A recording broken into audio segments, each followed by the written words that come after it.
Okay, so I think I'm started. I'm up and running. Cool. Okay. All right, so actually, it's pretty funny. I don't know what input my audio is yet. I can't seem to figure that out. I believe. Hmm. I'm not sure. Oh, it's okay. It says right here.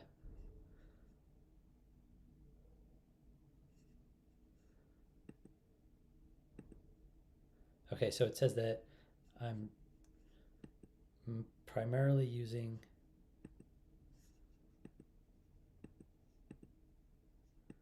It's unclear actually. Hello, hello, hello, hello, hello, hello, hello, hello, hello, hello, hello. Yeah, I guess it's my Mac is using the audio from that. Anyway, if you're just joining me, hello. I'm still getting the stream up. There goes my dog. I will I will have to I will have to go over there. Hold on, I think the mail's coming. All right, let me.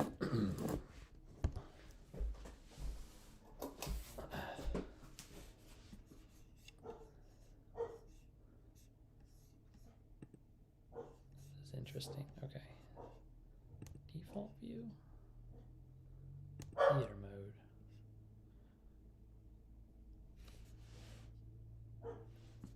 Okay, I will be right back. I'm gonna close the door so my dog doesn't freak out.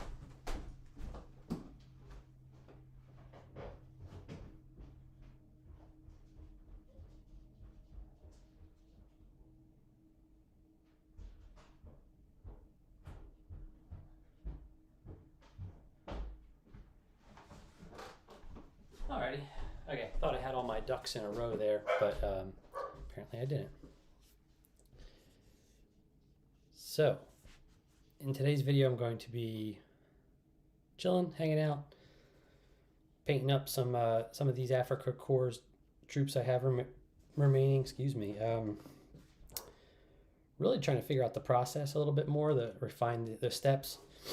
I've got two different looks here, one for the officer and one for the general infantry. And what I did was I cleaned up all the mold lines as best as I could. Some of them are a bit more egregious than others, and some of them, if they didn't go across the face, I didn't really do like a crazy amount of work on them. These are the vintage troops. So these are from, I believe these are from the 70s. So they're a softer, waxier plastic. It makes them a bit harder to clean up, but I did my best. And you can kind of see with this guy in particular, there is a bit of, sorry if my dog is loud. I'm not sure how loud it's coming up on the stream. He's a little corgi. So I did my best to kind of clean up the mold lines down the faces. It is just really tough because if you have ever tried this before on the softer plastics, what they do, they tend to like pull and you get these jagged little like tears. And I know you can heat them up and smooth them out, but every time I've tried to do that, I end up just melting the plastic and it makes these little bubbles. So I haven't really figured out the perfect mold line removal process yet. But they're in a good enough spot that I can start painting them. So I want to show you what I did here. So these guys actually are spray painted with Vallejo English uniform. So this is what they look like out of the box. This is with a very light spray paint coat, just one coat. You can see it's not super even across the board, but that's okay because really what I wanted to do was keep the paint as thin as possible so that the that light tan color isn't completely evaporated and that I don't fill in the gaps, like fill in the detail too much with a thick coat of paint. So this guy isn't cleaned up, but let's see. Oh, I should show you one for one, right? So this is kind of where I'm at. I've yet to paint his skin tones, and I'm using a reference I found online from a Japanese hobby store. They sell these I think they're 1/16 inch figures. They're pretty large, but I was able to get the colors down pretty close. So the colors I'm using is also worth mentioning. I've sort of narrowed it down to 2 for the uniforms. I guess 3, right? So I'm using Russian uniform, hull red, and desert yellow. So you can see here, this is actually Russian uniform, this is desert yellow, and this is hull red. This is olive camo, drab, like a U.S. Army green, and then this is a German yellow over here, but too bright. I think I was using it for highlights. I was trying the dark green camo in the shading on this guy. It's a very subtle effect. I'm not sure it's worth it. Maybe if it was like a real refined display piece, it would be a nice little tone. But the desert yellow is for all the straps. The hull red is for all of the pouches, the canteen, and the base coat of the rifle, as well as the head of the potato masher up here, right? I know this is supposed to be more like a camo green, so I might change that after I was looking through some references again. I might take some artistic liberty with it. And then the gas mask canteen back here, I painted that in the darker U.S. olive drab green as well. Wanted to see, this was like my test to see how it broke away from the uniform color itself, the Russian uniform color, to see if it created enough contrast. And I haven't done anything with the metal parts of the gun or the skin, but I kind of like the way his hair looks. It's kind of sort of just like tan and a little bit of like a dirty blonde, so I might not touch that too much. The boots are also hull brown.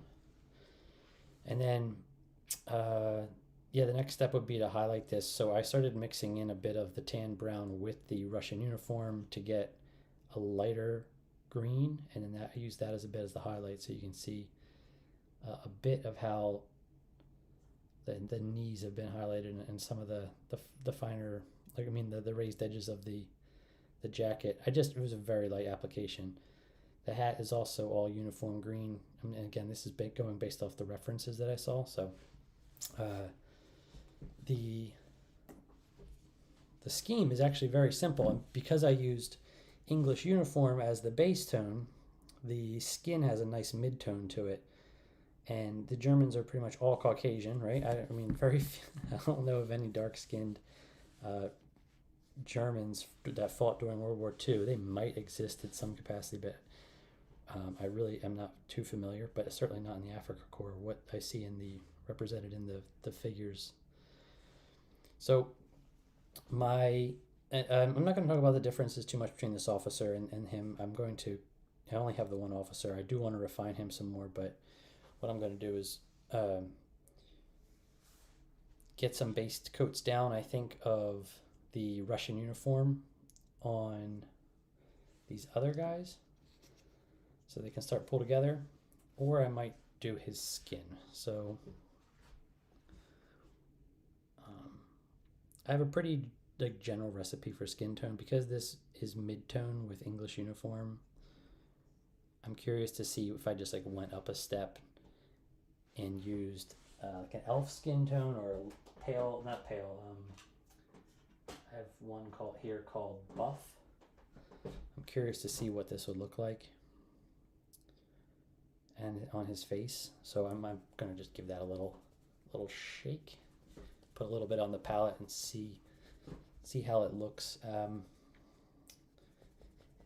And it might be, it might be a good color. I don't know, but I'm going to apply a very, very small amount. I'm going to use my number 0 brush, wherever I put that. It's over here. And I'll show you how little bit. I'm going to go super, super conservative with this paint application. I'm also going to raise my desk, so that's going to be a bit noisy for a second. Bear with me, please. All right. Okay. Refresh my stream here. Also, if you're hanging out watching me and want to ask any questions, feel free to jump into the chat. Ask away. I've got monitor set up here, which is nice, so you can actually see my face, which is a new feature on the channel. And I can see it in real time and answer any questions. And let me know if the audio is too low or if you can't see if anything's out of focus. I'm gonna get some stream some music, get some lo-fi beats bumping in here. So we want copyright free background music. And I just don't want it to be too loud, so let me get this in a good spot.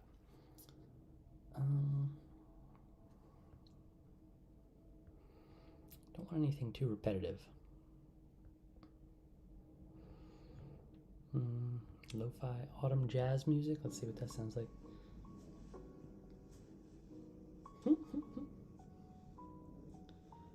Elevator music, they call this. I like elevator music, it relaxes me. But let me try something.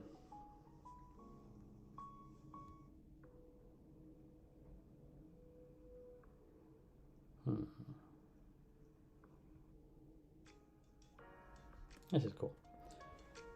All right, cool. Yeah. Okay. So let's get a little bit of this buff on the palette. So shake it up really good, and every time like I'm using these, I need to just dab it out a little bit and see what the consistency looks like, and then shake it up because there's always water that gets to the top from the mixture. I have a vortex mixer as well, but honestly, the best thing that mixes paint, in my opinion, is a Theragun, which is a massaging gun, if you don't know what it is. But they're awesome because the RPMs are crazy. You can get them up to like 7,500. And I like to put the paints in a bag and then sort of hang it off the edge of the Theragun and have that thing shake it. It's like it gets the smoothest as can be. These aren't too bad. They're not too separated in colors right now, but if the paint's been sitting for a really long time, the Theragun is my favorite go-to. I do have a vortex mixer. It's okay.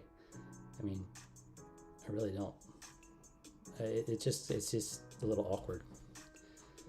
You gotta like hold it and press your finger down. The Theragun, you just stick all the paints in a bag and the Theragun does all the work.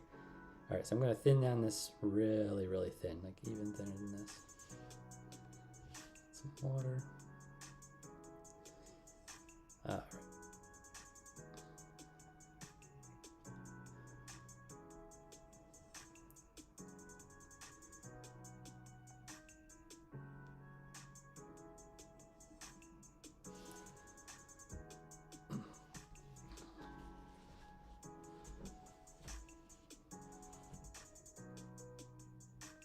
Turn the music down a little bit.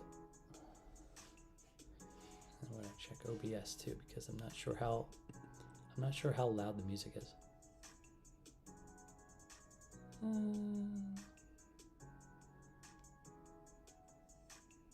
All right, hitting it like -30, like -45 to -40 dB with the ambient sound. That's pretty good. But yeah, let me know if it's too low or if I'm too low, because I will no doubt tend to meander as I'm talking and get off topic or forget that I'm even streaming. And then I will, my voice will get really low. So if you hear me getting low, just hit me up in chat. So I'm going to use my light source as like an indicator to where to put these highlights with the paint. I'm going to make little dots, like real little dots, and just basically sketch out where the highlights will go.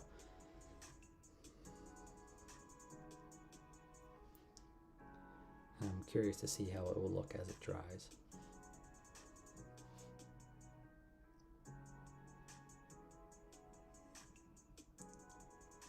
The other thing to consider is like how much time do I want to spend on this face. I'll probably, I don't know, maybe I'll max effort this guy. It'll just take up the whole darn stream if I do it that way. But I do want to practice precision a little bit.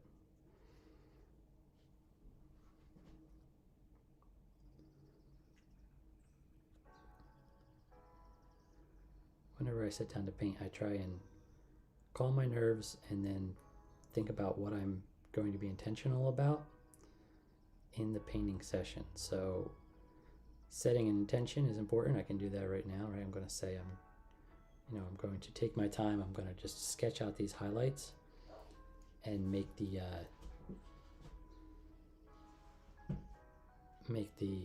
reference as good as I can, so I can go in then and glaze and bump up the colors. I just don't know how like bright, like how light skinned to make him. This buff is very light skinned. So hey Blackjack, thanks for joining, man. How you doing today? If you got any questions or just want to chat, man, let me know.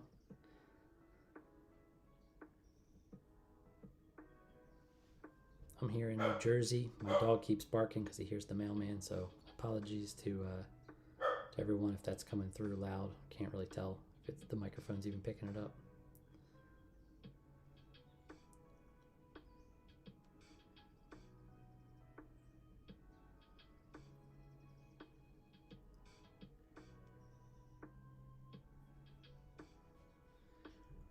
Try and get that a bit more focused. Right now, I'm wondering if I have enough light. I mean, it's enough, but it could be brighter. Could always be brighter. The only thing is if I plug in anything else,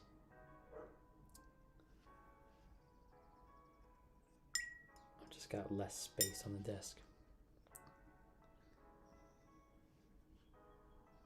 Oh yeah, and I realize Wednesday at 11 a.m. is a weird time to stream. This is just becoming a full-time operation for me, and I'm trying to figure out what times work best for streaming.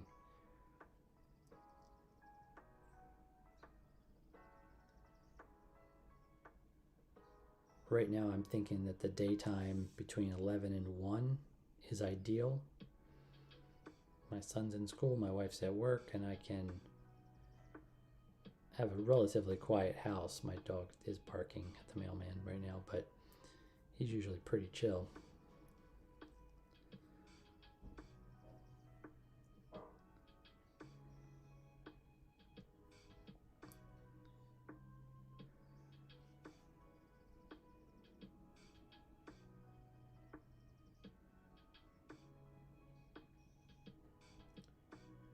So yeah, just a nice sketch of this. I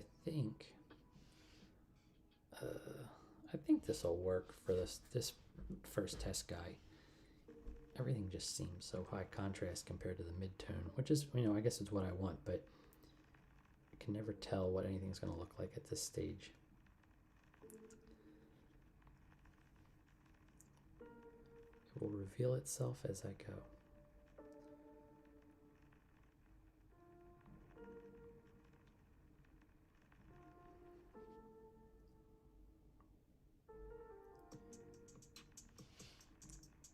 Brush is a little too dry for my liking.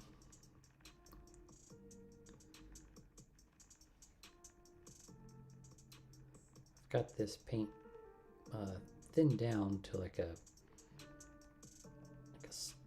very, like, I guess you'd call it a glaze consistency. It's not super thick, but it's not super thin. It's like I forget what Jose da Vinci calls it. It's a level 1 basically glaze, where it's not really transparent yet, but it's maybe like a 70-80% transparency, so really have a lot of pigment density still in there, but the water has thinned it down. I really want to be careful not to have too much water like I've got on the brush now, and that it keeps it from staying put, and it starts to pool like a wash. I don't want that. Finding the right transparency and consistency is really the key of of good paint application. And that's just something I'm always practicing.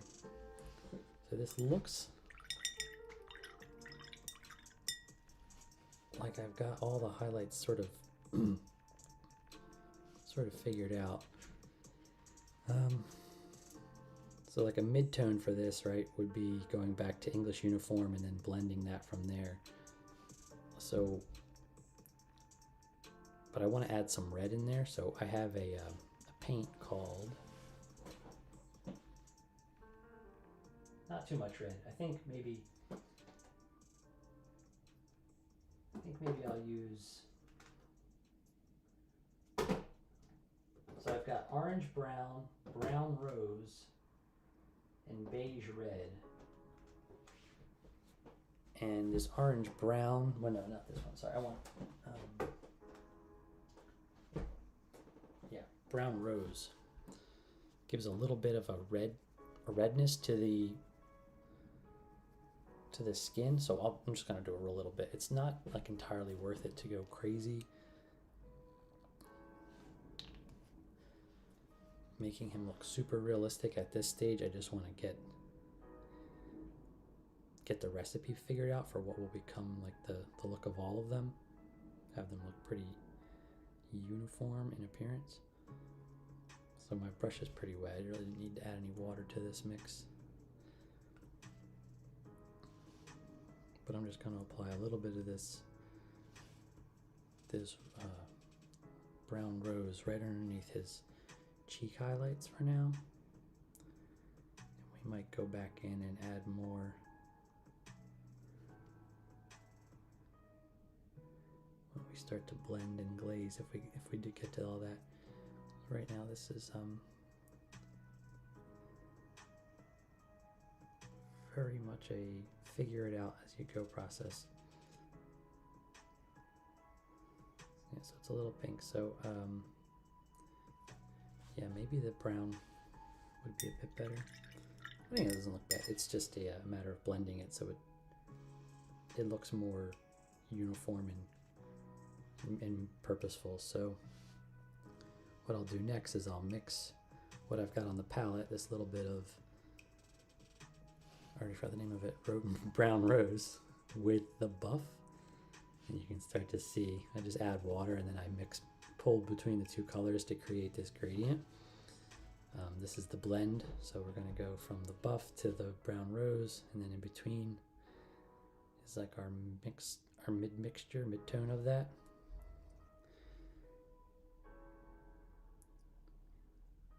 And I'm going to apply that right where the two edges meet a little bit and try to soften out that transition. Now it does look a little too pinky. It looks like maybe like makeup. So I'm going to have to go more into the lighter buff color as I transition here. Just add a bit more of that fleshy pink color where I can, maybe into the lips a little bit. It's probably a good color for lips, honestly, this brown rose. Like straight up. So we'll apply that very thinly. I keep putting my finger on the barrel of the gun and bending it. I have to work on that. One thing to be intentional about is remembering where your hands are so you don't put too much pressure on the figure as you're trying to keep your hand steady, and that you don't bend anything. Because these are softer plastic, they just sort of... But a harder plastic, if you put too much pressure on it as you're trying to balance and stabilize, it could snap. Luckily with this softer plastic, I say that's the one good thing about them, is you can, sort of reshape and mold them a bit easier. The plastic ones, they just snap. And the new Airfix range is a harder plastic, but it's much more brittle as well, and with much thinner gun barrels and things, so like any pressure just snaps them off, then you gotta glue them. Hi Mohammed, thanks for stopping by, bud. Appreciate everyone who's jumping into the stream just to say hey or check it out. I'm just chilling. It's nothing crazy going on. It's a chill Wednesday here in New Jersey. It's cold. It's a little cozy with how windy it's been. It's a good day to chill and paint and figure out the process of painting some Germans. Be careful around the mouth here.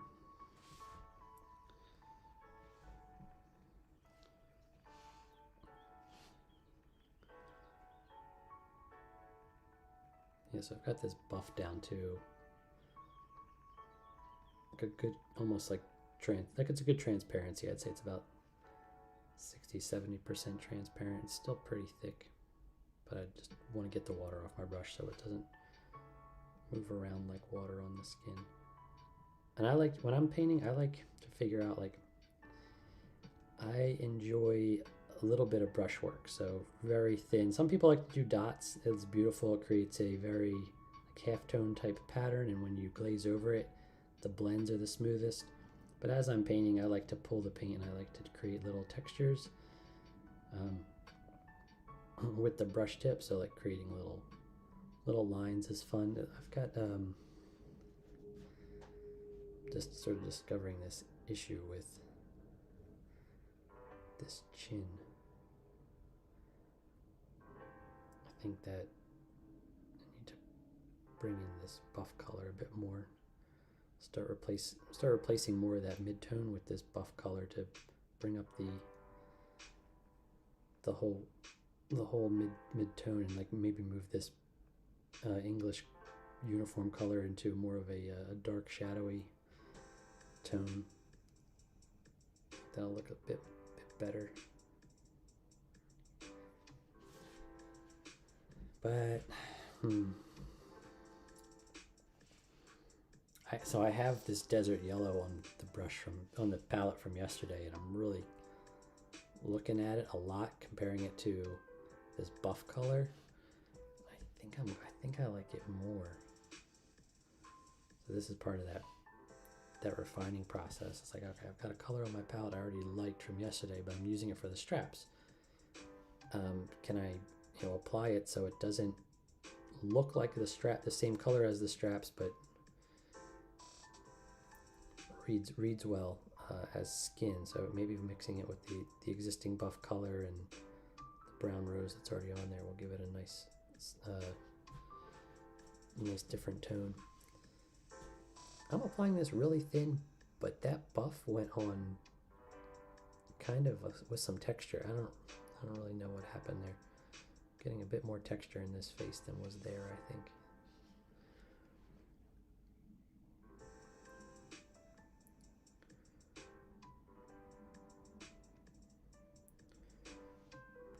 A bit too much water on the brush.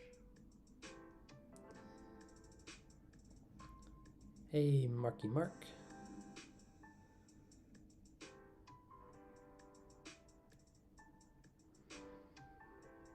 That's awesome, man. I'm so happy to hear you're inspired. That's a great side effect of sharing your work, man. Inspiring others and not even knowing you're doing it. But I'm going to read this again. It says, nice work as always. You inspired me to veer of the armor models and back doing a few airfix soldiers. My interpretation of that was that you were inspired to just do some more hobbying. So I'm a little confused on the details of what you mentioned. But that's awesome that you're modeling, man. I think it's a lot of fun. It's a super chill hobby that can be very rewarding. I started painting about 4 years ago during the summer of 2020, the pandemic year. I was waiting for my son to be born. I was working freelance, and some buddies convinced me to get into Warhammer 40K, which I played back in college in like the early 2000s, and the rest is history. I just it sort of just stuck. I really enjoyed painting, and then in 2022 I started painting army men randomly, posting them to YouTube, and now here we are. People really like it. Started painting army men to practice on cheaper models in the Warhammer stuff, because I was ruining a lot of expensive plastic kits, getting frustrated with myself. So I was randomly looking through some old toys, and I was like, oh, just paint this. Just try it.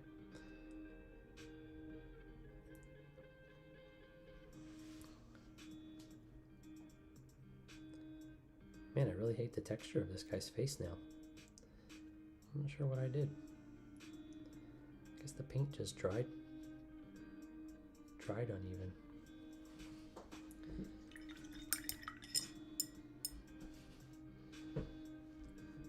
Now I want to try mixing this rose brown with this this desert yellow color and see what I get. I think ideally I would just use straight out of the pots and then blend from there, but like with no intermediate mixing, but I'm feeling very experimental today.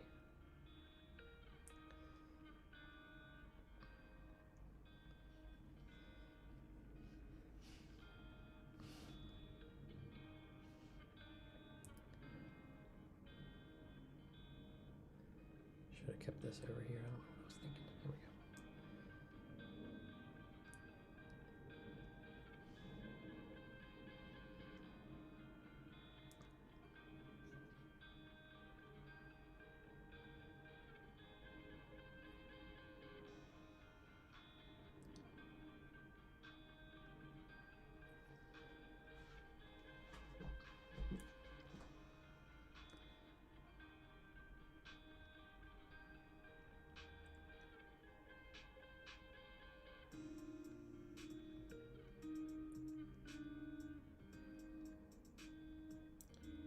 The last thing I would do is then add in the eyes, just do some white with very small black dots. For now we're going to keep this nice and smooth. No eyes for now.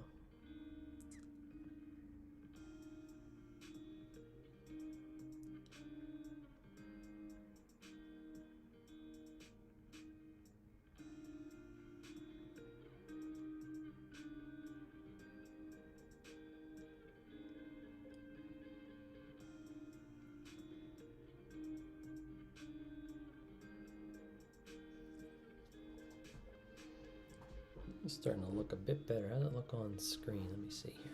Turn my screen brightness up. That looks pretty good.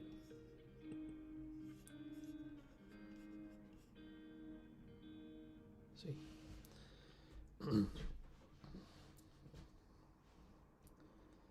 Yeah, so how about that? I like the desert yellow more than the buff color. I think the buff might be better as a highlight. Like, I know I set it down as a highlight for sketching out, but then looking at it,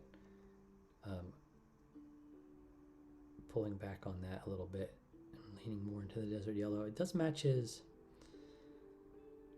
straps pretty one-to-one, but adding in the brown rose I think is helping a bit. Just give me some more differentiation in the face, make it a little bit more lively.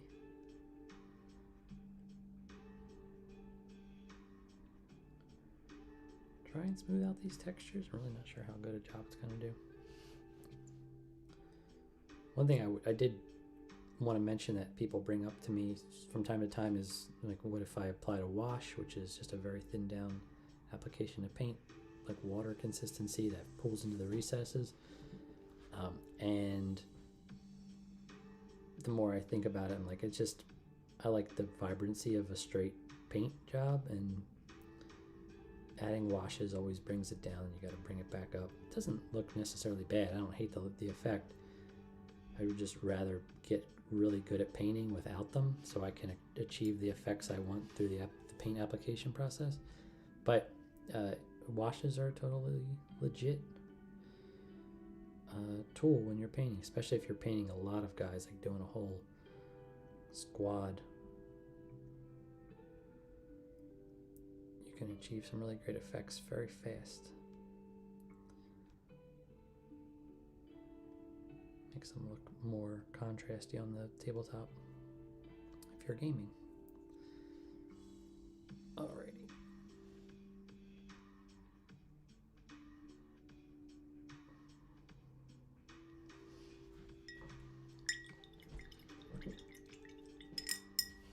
Okay, so now I think going back to this buff a little bit, let's see what this looks like. We'll pick a little bit.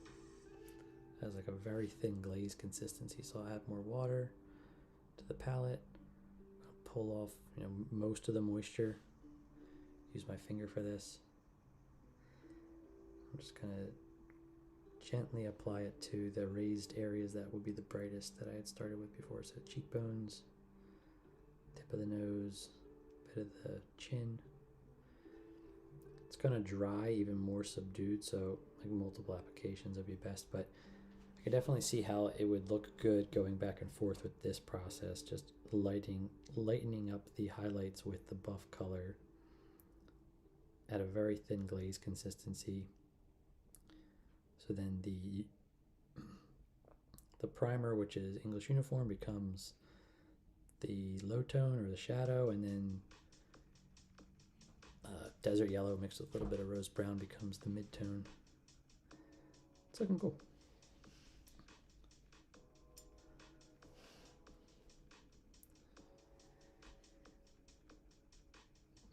I keep getting tempted to use this whole red in some way, but I'm not going to do that. It's going to mess everything up.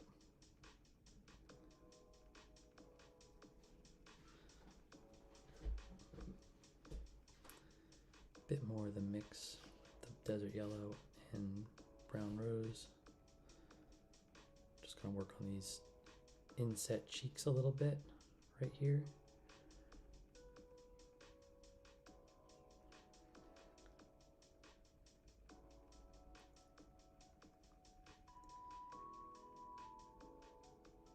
Hey Marky Mark. Yeah, man, I'm over in Ireland. Been modeling for 30 plus years. I usually do armor and sci-fi. Oh, okay, cool. Never thought of doing those old Airfix and Matchbox shoulders. Oh, cool. Yeah, man. It was I never did either. They were just old. I had a lot of old army men laying around, and I shared some. I went to an antique store and I bought a bunch, and then people were telling me, "Oh, these are Airfix brand. You should check out Matchbox," and that kind of led me to where I am. It was like a discovery as I went thing, and I've learned a lot about the history of Matchbox, specifically a bit about Airfix figures, and just from kind of going in on them and buying some things on eBay and buying newer reproductions, I've learned a lot about what I like and what I don't like, and I'm trying to just share that. The biggest takeaway being that the newer Airfix stuff is a harder plastic and can make for a better painting experience if the figure is intact. If like you don't get a box full of broken bits that you have to fix or try and work in some way. So like it's a mixed bag, honestly. It also led me down the path of looking at like what's being done in the toy soldier space, what's new. I got a bunch of Tamiya model kits, and I've built some guys, but I haven't painted any of them yet. But the goal is to move into doing some of those at a really high quality, painting those on stream and sharing my experience. There's amazing painters already on YouTube that are doing it so well that my focus right now is serving the army men market, people who are interested in exploring painting regular old army men. I think that's pretty cool. It's generally an underserved market, I think. I also like painting this larger scale. Tamiya models are 135, and a lot of these army men that I've been painting are 132, so they're a bit bigger. And then of course Warhammer is even smaller than that. Requires a lot of slowing down. And that's cool, Marky Mark, that you paint vehicles. I've painted a couple on the channel, just like toys, BMC toy tanks, and I had a lot of fun. Tanks, just in general, though, I feel like I will learn more about later. Right now, I want to focus on getting really good at faces and figures. I've always been like more of a troop guy anyway. Like, yeah, tanks are cool. Airplanes are cool. Ships are cool. They're excellent. Like exciting. But my heart is in troop choice. Like just painting troops. Making them look really awesome. Something about seeing lots of them together on the tabletop too. Like the little swarming effect that they give. It's very satisfying. Seeing them all in a box together. And they have a smaller footprint. Pun intended. They don't have a ton of room for like tons of tanks and stuff, and that stuff would really, like those larger models and toys just take up so much room. I'm sure my son would love it though. He's 4. He loves all things. He's not huge into people though, like people play. Like, he doesn't love the army men. He'd rather have tanks and robots and animals. Really into animals.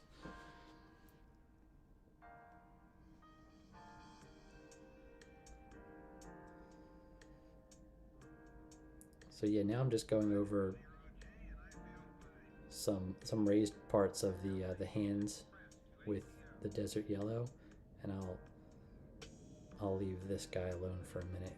I'm gonna jump into a different guy, start applying some base coats to them.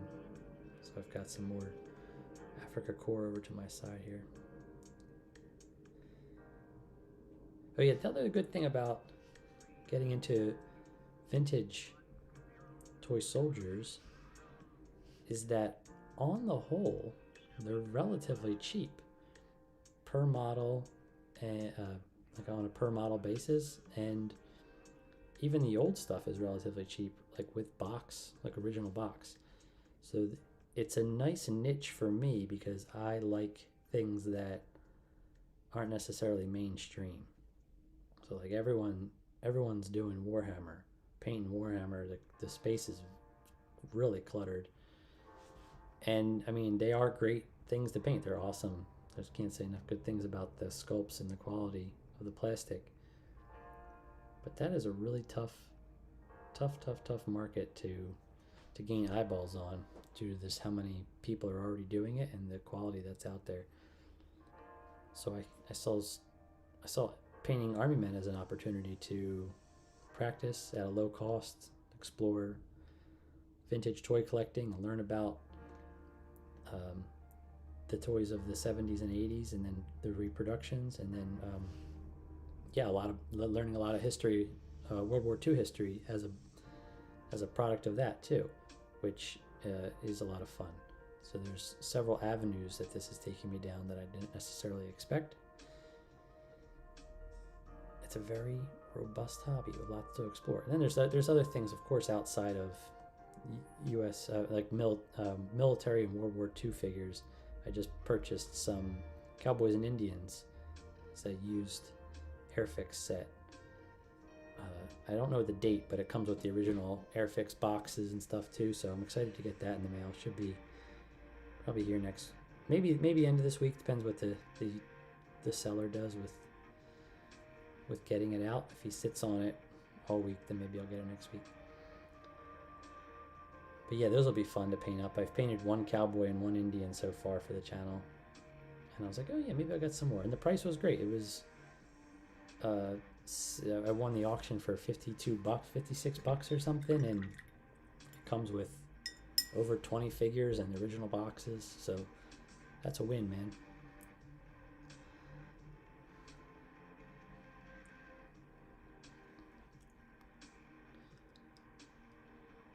All right.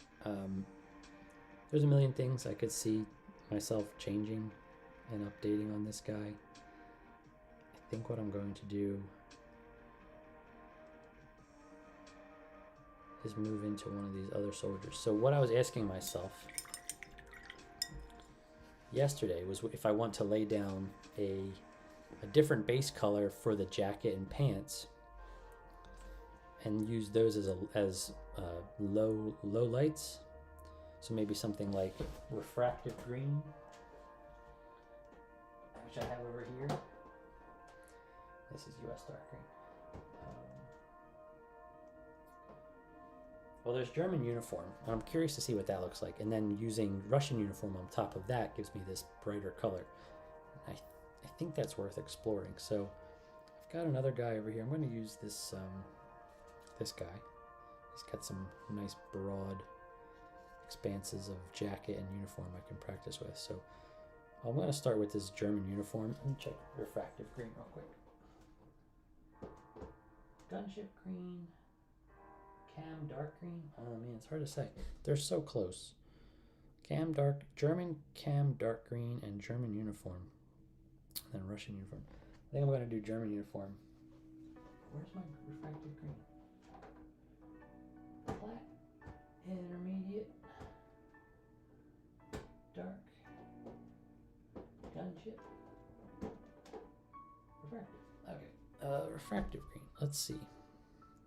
Yeah, refractive green's closer. But the highlights are going to be simpler. So yeah, maybe I'll try that. Because the German uniform green looks a bit on the bluish side. And the reference that I'm looking at, or I was looking at, it's not up on my screen anymore, is closer to uniform, Russian uniform in color, so a bit more. I'm also going to use a number 2 paintbrush, move away from the 0. See how this looks. So side by side with the Russian uniform, I think that would be a good base color. So I'm gonna thin this down. I'm gonna add some water to the mixture, get it to a nice smooth consistency. You don't want it to really peak like it is. It's too thick. Some more water.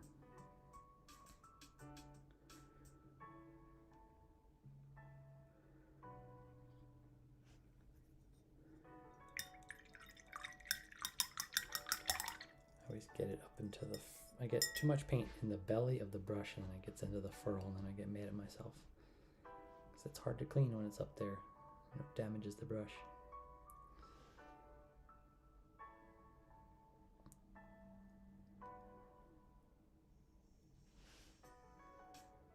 Yeah, okay, I think that's decent. Right, let's start with the dark pants. So, too much water. Oh, man, that was good. These number 2s really hold on to a lot of moisture, so gotta wick it away.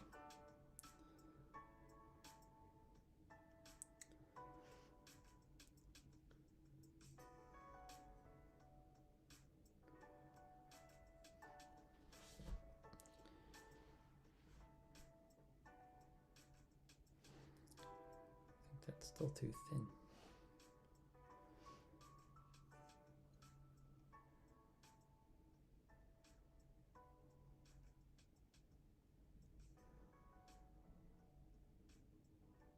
So when I'm painting, I like to try and do like what a room painter would do, like tie in, so do the edges first. But the jacket and the pants are going to be the same color, so I don't need to be super precise. But just for my own practice, I am trying to be intentional about where I paint, so I don't just slather it on. Intentionality is key.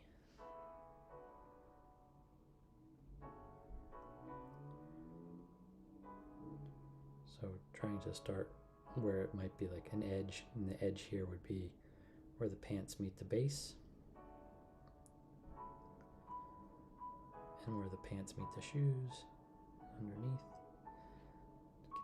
Get it nice and even across. And then go in and do the middle section where, like, join them like this.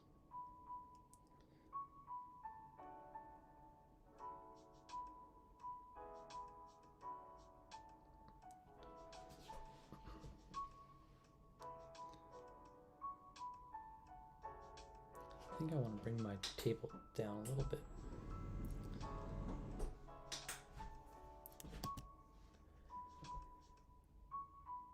Cool.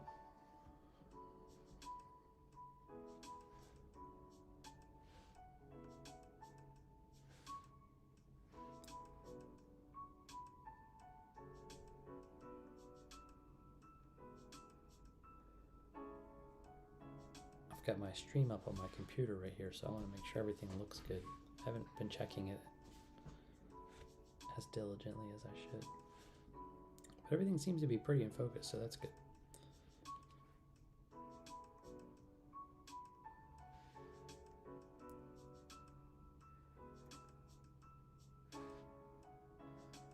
Wish I had a bit more light. I gotta figure out this lighting situation. If I turn on the light that's above my head, I get good lighting in the room, but then I get a lot of light behind me that doesn't look good. It's like right above my head. So I'll have like a halo effect. I Need another light to my right, I think. Almost got this streaming set up in a good spot though. I'm getting happy with the results. I figured out, on Monday I figured out the multicam setup so you could actually see my face and I can record what I'm doing. And that's a huge game changer. It's just really a matter now of refining, because I was so stuck on like, how do I do that? And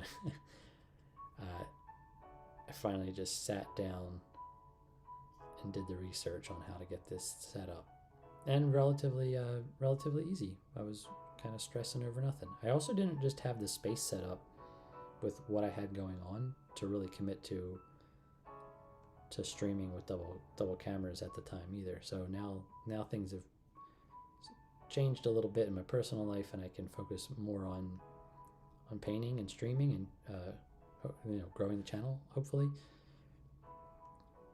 So it was like time to make that investment and learn how to do this. Being a little clumsy here.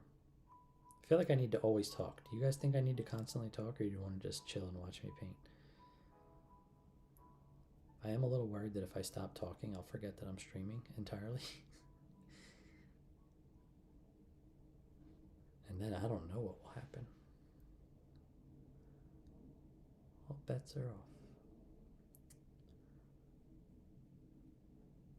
I think I need to find some different music that isn't piano and not like a repetitive beat. I'm gonna switch to Rainy Jazz Cafe for a minute.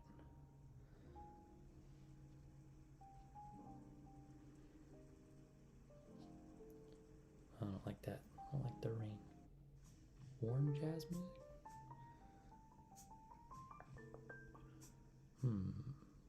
Christmas music? No. Cozy fall morning at outdoor cafe ambiance. All these things sound the same to me.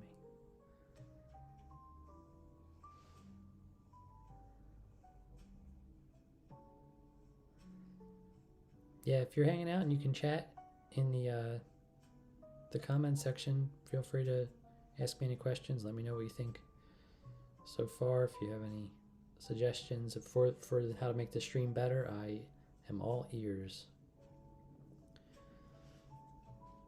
Unfortunately, I am too far away from goals like views and watch hours to be able to do like super chats or anything like that and to monetize the channel. But hopefully that will come in time. So for now, I just need ways to, like, ideas to improve, so I can make notes about where to invest. Like, do I need better mic? Do I need better cameras? Do I need to just shut up for a minute? I've heard different things about whether or not you should be talking the entire time. I guess that might be more relevant to streaming games, but I'm not sure.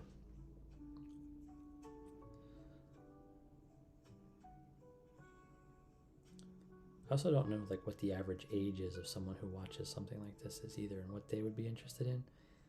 That's a factor. I'm going to move into the painting the jacket here a bit.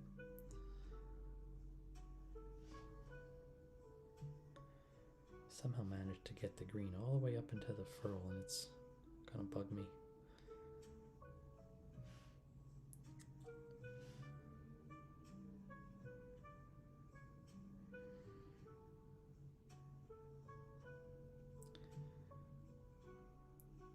I just bought this brush not too long ago, and I already managed to ruin it. Just like it doesn't come to a good tip anymore, and for several weeks it was a great brush. And I must have just let paint dry up into the metal part, and that's a big no-no, because that's like frays out the bristles and then the hair, and then you can't ever really get that perfect shape back again. I've been cleaning it, cleaned it right before I jumped into painting, but it doesn't pull or load quite like it did when I first got it. Now it's just sort of like a workhorse brush. The paint, the tip was so nice for several weeks. It was like working with a number 0. I was able to like load up a ton of paint on it.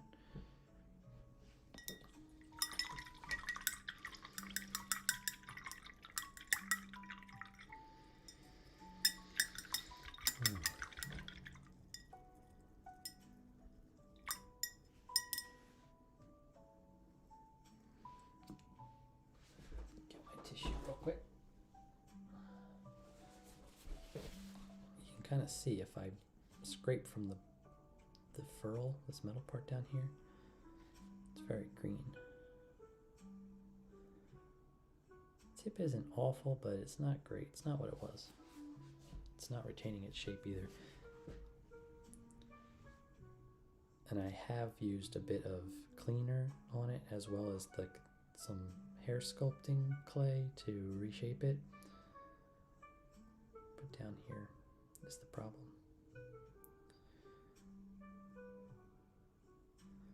All right, enough of that. I'm actually going to try a different number 2, which is right here.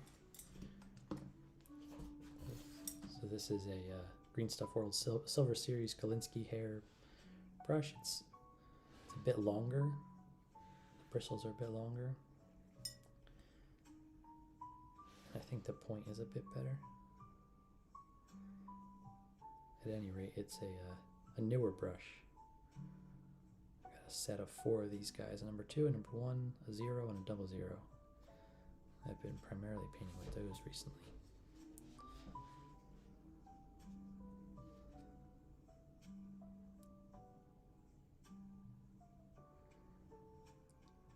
I used to spend all my money. I used to buy a lot of synthetic brushes when I was learning, starting out. Ruined a bunch of those. I still have them all. They're in a drawer to my left. Now I use them as like various like texture brushes and dry brushes, but they've all pretty much had their points destroyed through ignorance on my part on how to properly maintain a brush. But that was the point of using the synthetics, was to learn. So made a lot of mistakes. Moved into sable hair brushes this year, and I continue to make mistakes.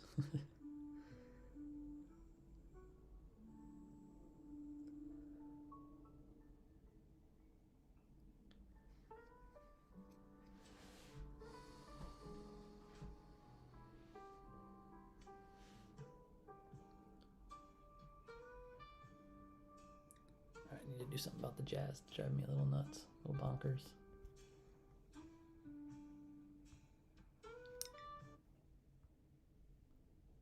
Let's try this one.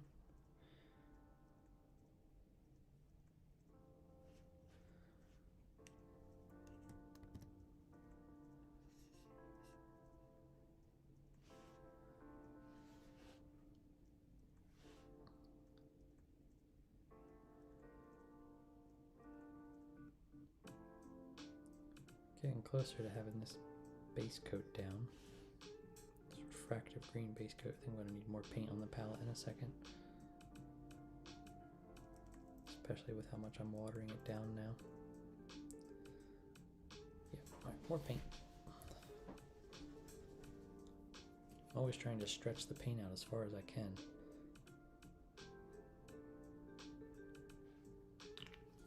But I think I can be a bit more generous.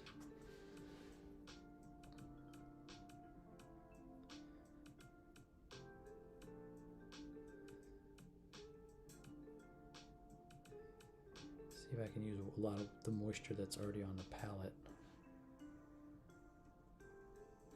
But I'll add a bit more water here.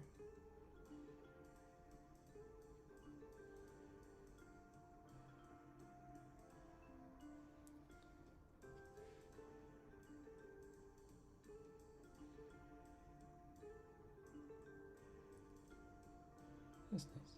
There we go.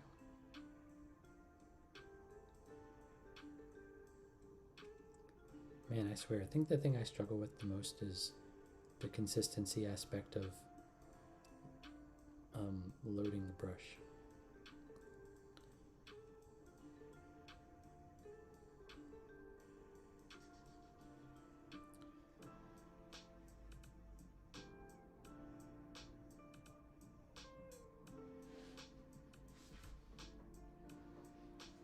Hey Jeffrey, can speed paint be stripped off of plastic miniatures with alcohol or something, or would that damage the miniatures? Battletech miniatures. Which kind of speed paint? If it's Army Painter speed paint, water, like, I mean, it depends. I remember using it a few, like when it first came out, Army Painter specifically, and it was reactivated by water.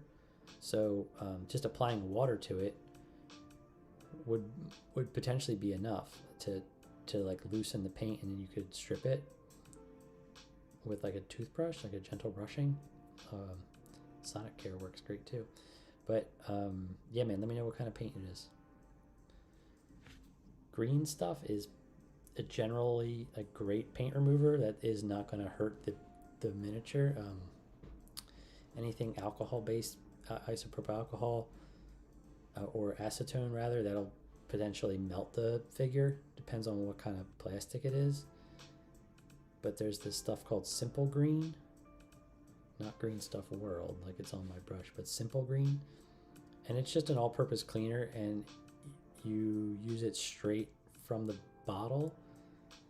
Like put some in a glass, and then dip the guy in there, the figures in there, and let them sit in that dip. I guess set them in there for 24, 48 hours, depending on how thick the paint is. Come back the next day, it should be coming off pretty easily. Depends on the paint. So yeah, Jeffrey, let me know what kind of paints that are you using. I've only played with Army Painter stuff. Painted with Army Painter stuff. I still use it. I have like the basic set. Reds, blues, purple. I'd say that the red looks a lot like blood. I've used that as almost like a technical paint in some cases. It's very bright when you paint it over white.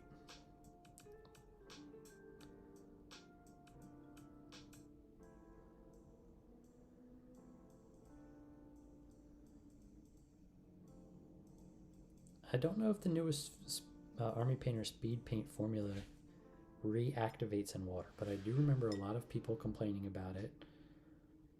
And whenever I use it, I try and be conscious of that if I thin it down in any way, it's going to act more like a wash. So like straight out of the tube is the best way to go. But if I need to add more, I need to make sure I'm not adding too much water to the brush, or that my brush is pretty much unloaded with water, so it doesn't reactivate that paint and remove it. Also, Jeffrey, what did you base it with, like primer? Did you use a rattle can? Did you use any primer at all? Because the paint should come off easier if there's no primer. And I know that's something some people do, is they don't use a primer. Depending on that primer quality and that thickness of that primer, it might be harder to get that coat off. So something to consider. You might take off the top layer of paint, but be left with the primer in some cases. It happened to me when I was painting a bunch of, stripping and repainting a bunch of my Flesh Eater quartz from Warhammer. I really don't know anything about the Battletech plastic, unfortunately. So I don't know how it takes the paint. I do know that it's gray plastic, and I've seen it in boxes, but like I don't know if it's real hard or porous, like how these rubbery, waxy Airfix guys that I'm painting right now, they're very soft, and I believe they're just more porous in texture due to the production process, which makes them absorb paint differently than a hard plastic would, even with a primer on it. Okay. I think that's a good base coat for this guy. I'm gonna let this dry a little bit. I mean, it looks damn near identical. Probably could go a bit darker. Not really sure how much the Russian uniform is gonna look like a highlight on this. The paint kit is with the ladies who will actually do the painting. I will swing by a game shop today where I purchase paint and miniatures and ask there. I don't know the specific type of paint. Yeah, you're welcome, man. Good luck. Google the paint set and see if there's anything to do with like the best way to strip it. You just type like Best way to strip Army Painter paint. Army Painter speed paint, and be specific in the search like that. Use the terms best way to remove, then whatever type of paint it is, and you should get a good list, like either video or blog posts or articles or something. Yeah, and if it's Army Painter speed paint, water might do a good job by itself with a little bit of isopropyl alcohol, maybe. Certainly something that's soft. Look into Simple Green. Simply Green or Simple Green? I don't remember the exact name. It's in the basement, or I'd tell you.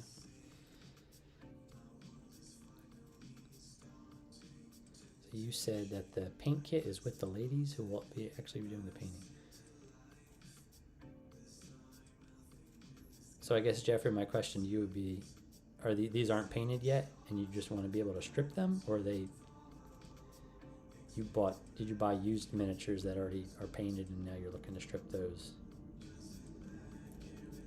Or have the ladies paint them, whoever they are. How provocative.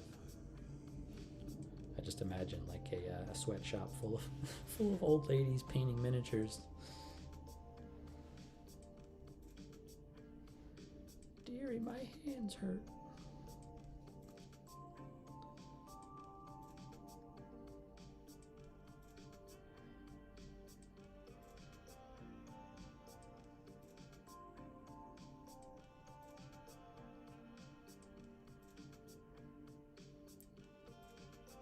That would probably be the only way to really make good money with a miniature painting business. Just have like a whole workshop full of nanas painting miniatures. $10 an hour. That's awful. Unpainted, just curious if I try to paint and mess up. Yeah, dude. So go slow and paint thin, and you won't have too much issue, man, removing any paint. Whatever paints you use, make sure they're acrylic, not oil-based or gouache or anything like that. You want to be painting miniatures with acrylic, ideally, because it's plastic and it will dry faster and seal better. Oils take forever to dry, just in general, oil paint, so I don't ever mess with them. I don't think I've ever even tried to use them. I have an art degree and I know a lot about the drying process of oils, and sometimes it could be, like on canvas, it could take maybe months or years for a canvas to really dry if the oil's on thick. And a lot of people use oils as washes for miniatures, and I think that's just crazy. I mean, it does look nice. It does like a nice contrast, but it takes forever for the damn thing to dry.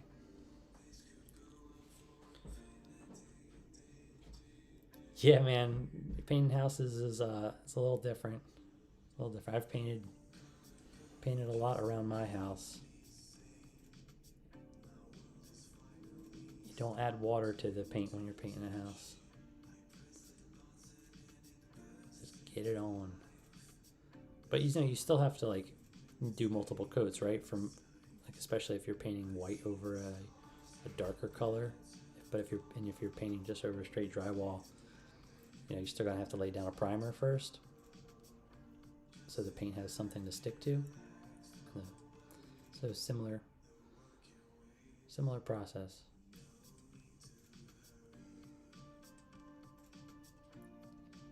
Just it's smaller and more detail at this scale. Battle Mech is cool. I've seen a few of the figures. One of the things I haven't gotten into painting yet was mechs, and that's also sort of falls in line with my thoughts on tanks and stuff too. I got a couple Bandai kits because I liked how simple they were, and I have some ideas on how to use them with army men, but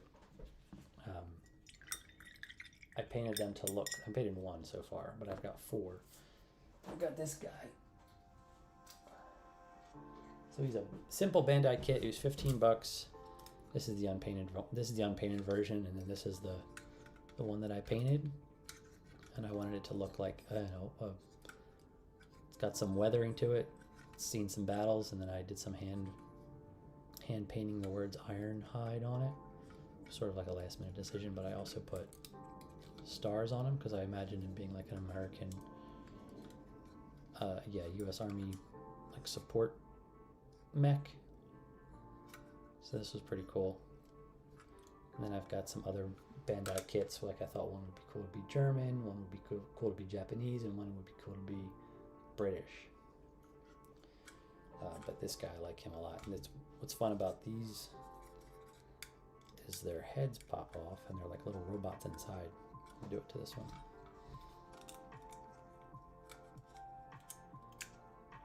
So the other one does this too. So they're pretty fun, so you can get like taller. I like these Bandai kits. I like them a lot because they are super cheap. These guys were $15. And they say they're like 30-minute build times, but if you don't know what you're doing, that time can really start to add up. So this guy isn't painted under here. Oh, there we go.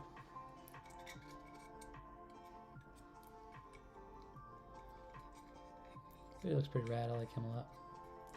His head swivels.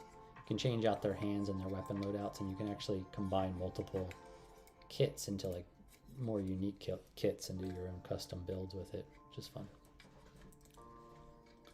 Thanks, Jeffrey. Have a good one, man.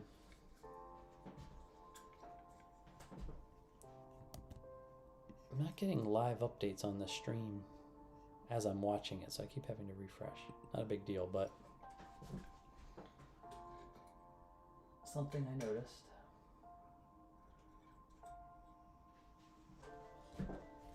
Alrighty here. Okay, so I started painting his back, right? But this guy's dry now, so I want to go back and use a bit of this Russian uniform and see how this looks. Clear off the station. Paint's everywhere.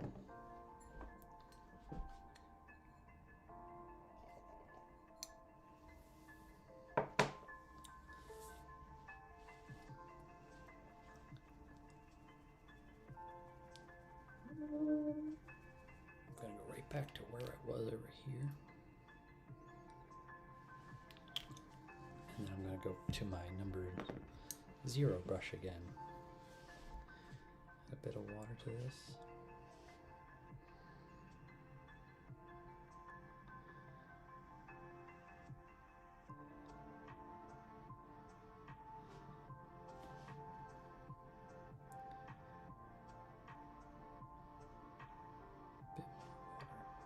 Consistency, intentional consistency, that's what I want to do here.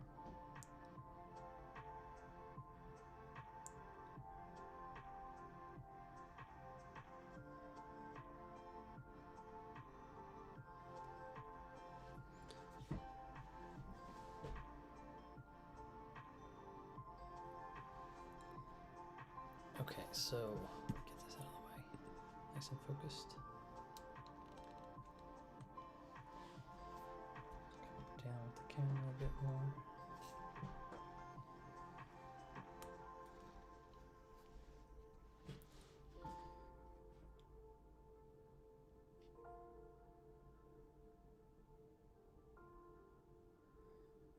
What I'm going to do is I'm just going to look for raised areas of the uniform and give it a little bit of a dab, and just like I did with the face on the other guy, I'm sketching here. I want to see what the dried effect looks like and if it's contrasty enough.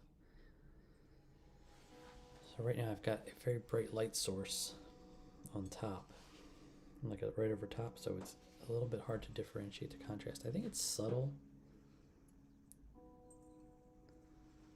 It's like so subtle that I'm not sure it's effective or worth the extra time. I don't know.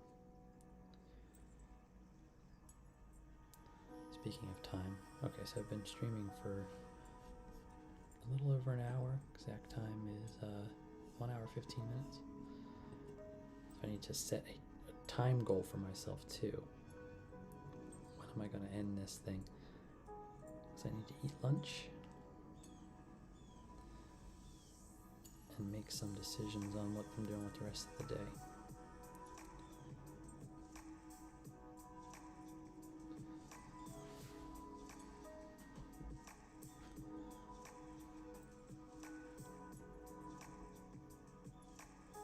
See here, I must have did something when I was holding the figure. I did start to pull off some of the primer here. This is kind of one of the tricky things about this softer plastic. I noticed that the primer rubs off easier. I did wash them in a solution with detergent before I primed them.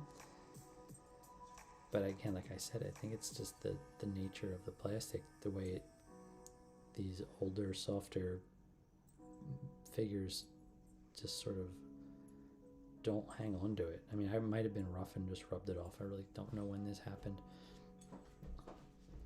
I'm going to have to reapply primer here again in order to paint on it, I think. Stop touching the gun too. Okay, so for the rest of the stream, I'm going to be intentional about where my hands are. I have a paint handle, but I can't find it. I've moved it somewhere. And it's black, so it's probably like in a shadow, like in a part of the office, and I just don't see it. So that's kind of bumming me out. I gotta look for that. Yeah, the Russian uniform over the refractive green is not creating a very strong contrast.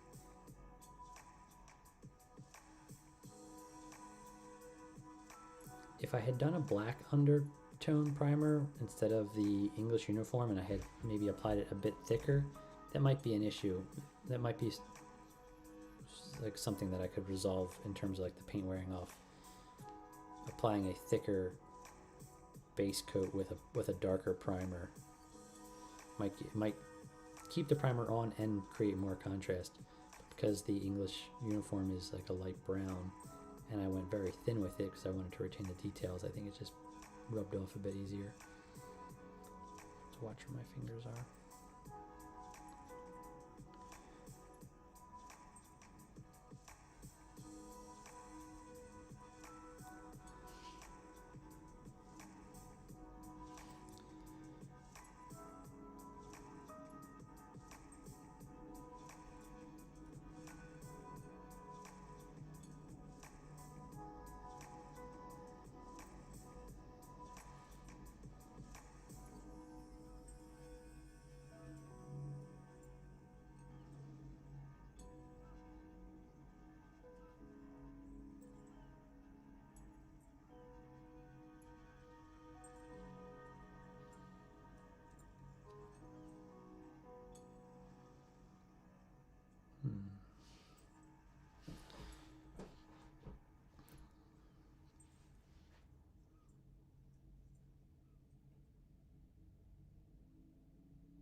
Might have to change this music in a second.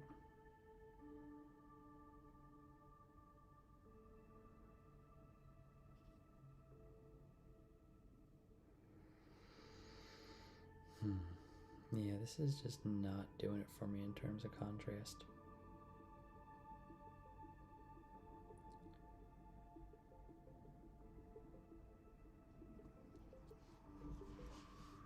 As it dries, it blends in really closely.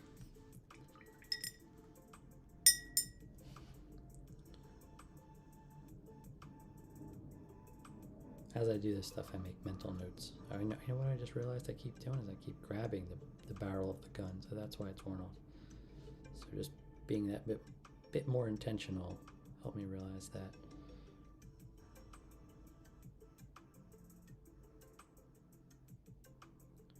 I could add a bit of desert yellow to this mixture and bring up the highlights a little bit more. That might be like a next step, or maybe just, I see, maybe not water down the Russian uniform color quite as much. A little bit closer, true to the color out of the pot. Just maybe more applications too. bring up that contrast, because this looks better.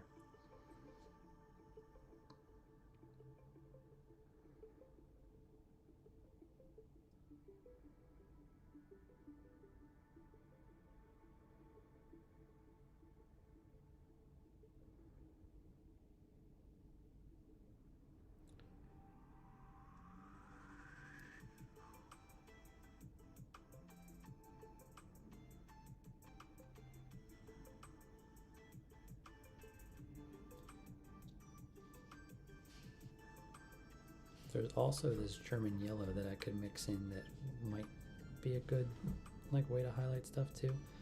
So I'll try that here. I'm curious. Already got it on the palette from yesterday.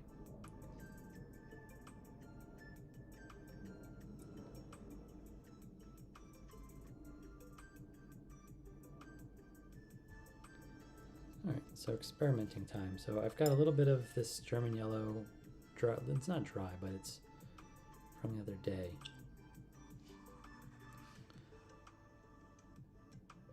So I can reactivate it if I add enough water.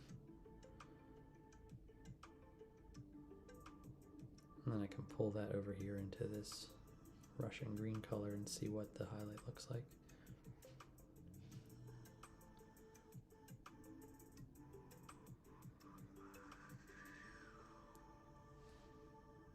I'm adding an extra step for myself, but like even on my hand it does pop a bit more, so like where would I put that? And that's really just a matter of preference, like where do I want to draw the eye? Do I want it just to be subtle? Do I want to use it to make like a bit of a texture? Just at the highest points maybe, real subtly.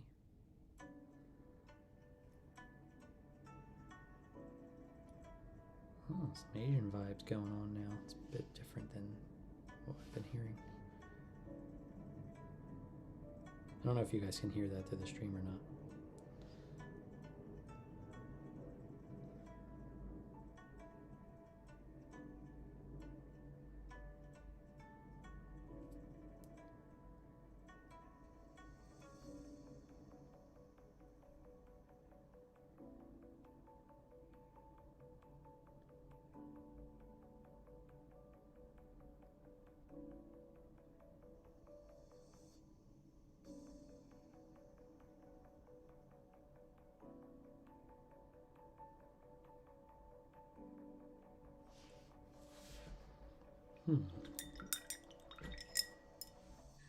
That's not awful. I mean, it's subtle, dries subtle, brings it up a little bit more, which is what I really wanted. So that's not bad. I like that. So I'll keep that in mind. I'll add desert yellow or German yellow to the Russian uniform to get the highlight a bit brighter. I'm gonna go back in with the Russian uniform again and just add some more mid-tone highlights, that's what I'm going to call them now, to a few more of the raised areas. I'm not going to go crazy. You can see there's like a big mold line seam down the pants here that I missed. Thought I did a better job than this, but he's kind of rough. But whatever.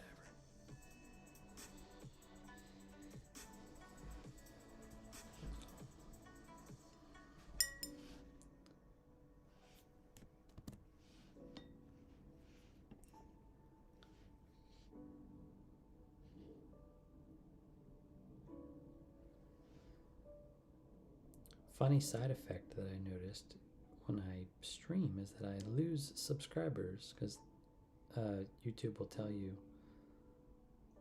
based on every video like if you gained or lost subscribers, and pretty much I always lose subscribers when people watch my stream. So either I suck or they're not getting what they want out of the stream, and I don't know what people expect. So I'm trying to set those expectations now, so for the future, as I continue to do this, hopefully years down the road, I can improve and make everything a bit better, more interesting, keep people around, start to see those numbers shift into the positive. It's not like massive like exodus of people who watch it, but I just noticed that there's always a decrease in subscribers who watch my live feeds. It's interesting. Well, like 99.9% of viewers come from the shorts anyway, the shorts that I put out. Just an interesting observation.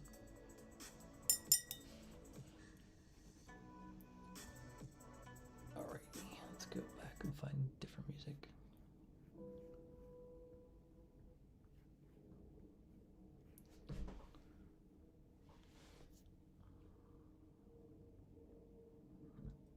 Excuse me.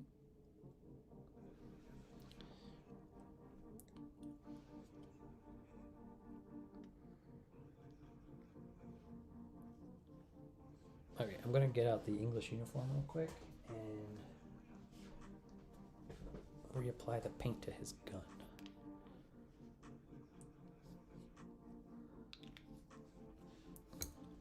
Whoop.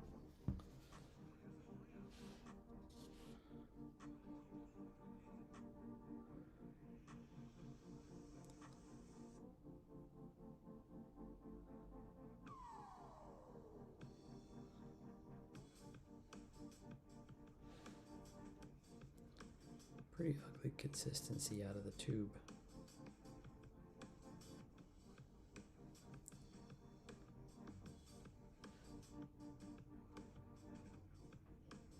Needs a lot of thinning down.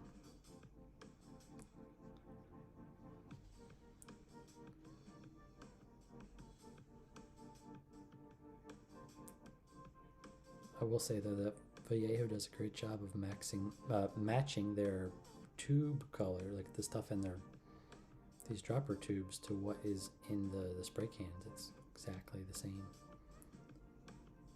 That's one of the main reasons I've been sticking with the Vallejo, is that I can match the primers to the paints, and it can speed up painting in a lot of ways, because they have a lot of military focused colors, like just flatter earth colors that I like to paint with.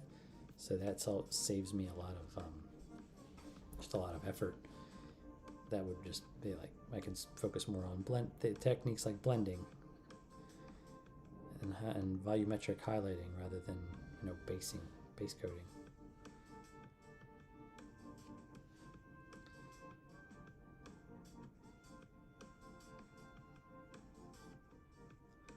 Again, going back in with the Russian uniform and hitting some of these raised areas of the jacket and pants.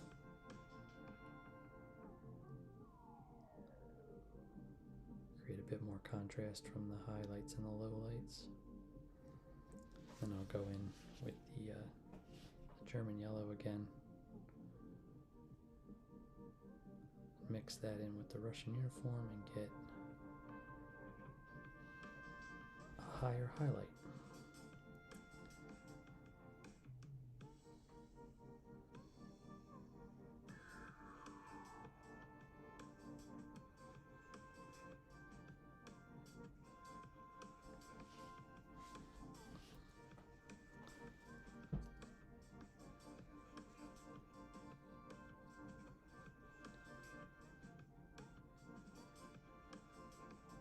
I do not like this music at all.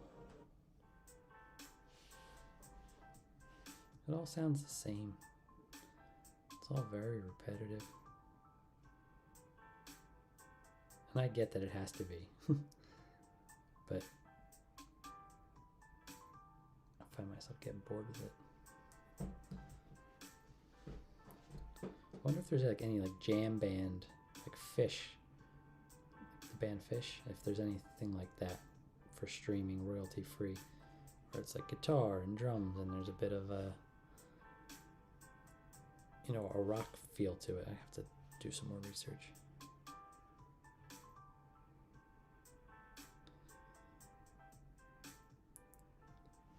Let me look actually.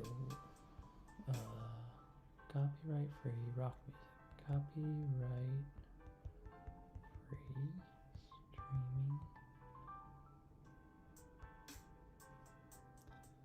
Streaming music, and then we'll do rock and roll.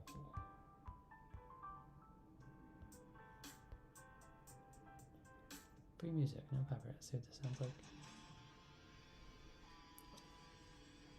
Oh, that's a bit better. A little different, at least. Less piano, less lo-fi. People love them some lo-fi beats. Let me know in chat if you can hear this rock music, if it's annoying, if it works for you. Just needed a break from that other stuff. You know what? Instead of rock music, let's look for jam band.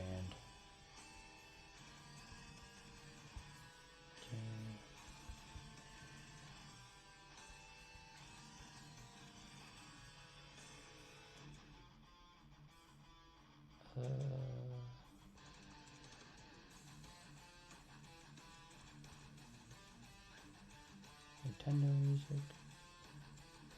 Jam band blues type background.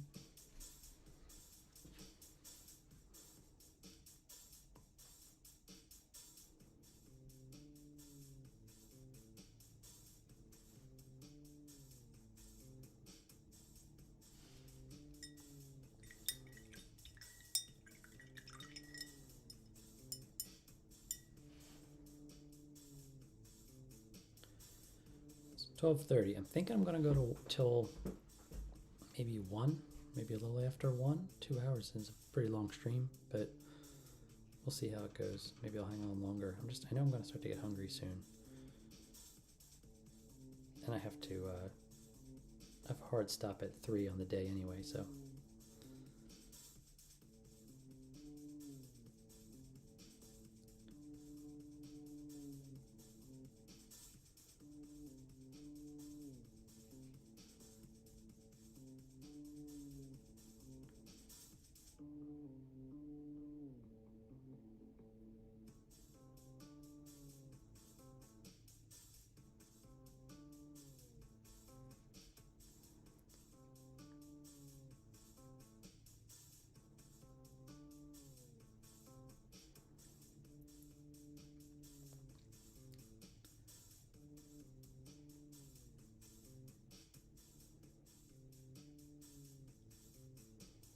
If you've been chilling with me this whole time, thank you. If you're just joining or joined recently, appreciate you stopping by. Please, just say hey in the chat if you can. I'd love to hear from you.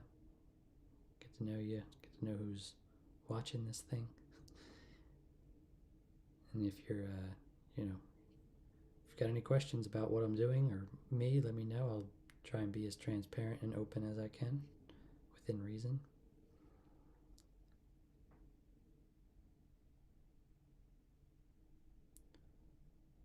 I'm going to give talking a little break though, because my throat is starting to get sore. Side effect of talking the entire stream.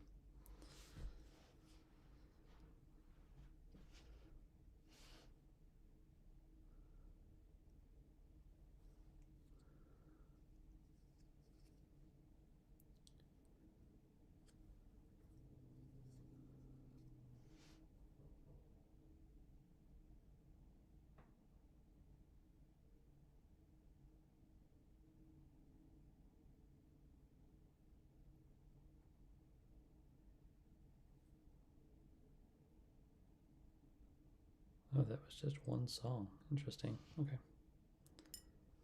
Thought that would be more of like a playlist. I guess it is not. No.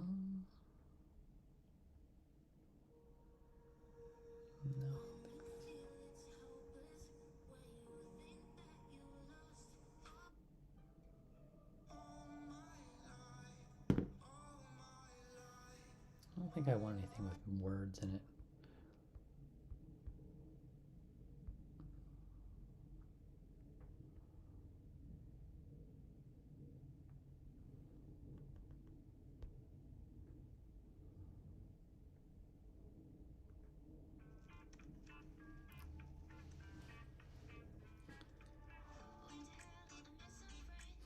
Of course, this has words in it.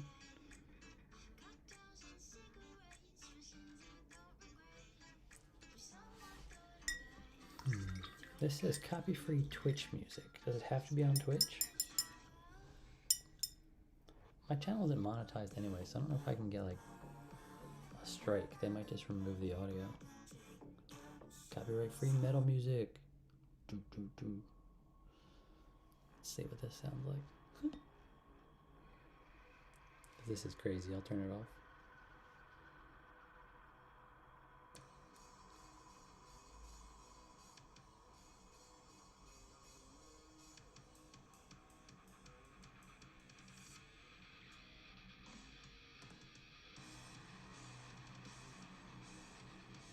Oh, I love that, but I don't know if he's going to start screaming. I'm going to turn it off.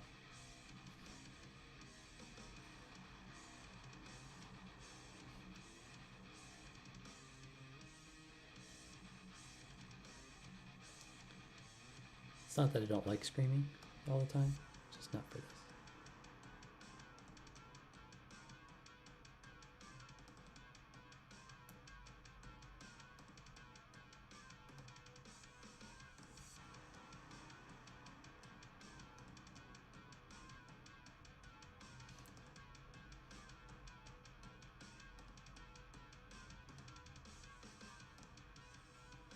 Keep waiting for the screaming to come in, not knowing if it really will.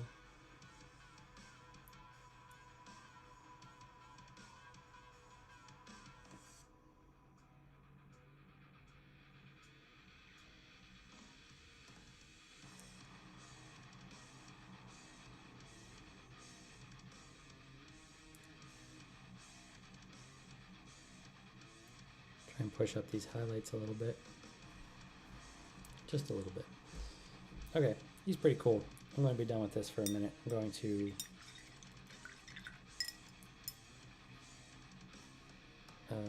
jump back over to this guy. And I'm going to do this same thing. I'm going to use this German yellow and Russian uniform blend. I'm just going to pick out some raised areas and pull up those highlights a little bit. So just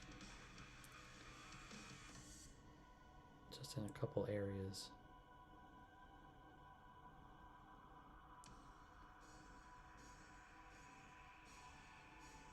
Start with the edges. Anything that might be like indirect exposure to sunlight.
Alright, I'm digging this. I'll have to save this because it's pretty crunchy, and I love a good crunchy beat while I'm working.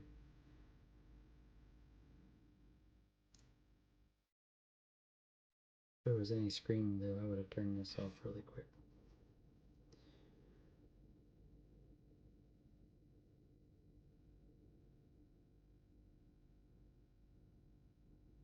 Again, just picking out some highlights.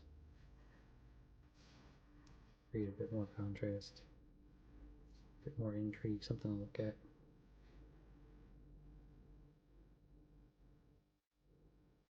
Figure out if I need to tone it back after the fact.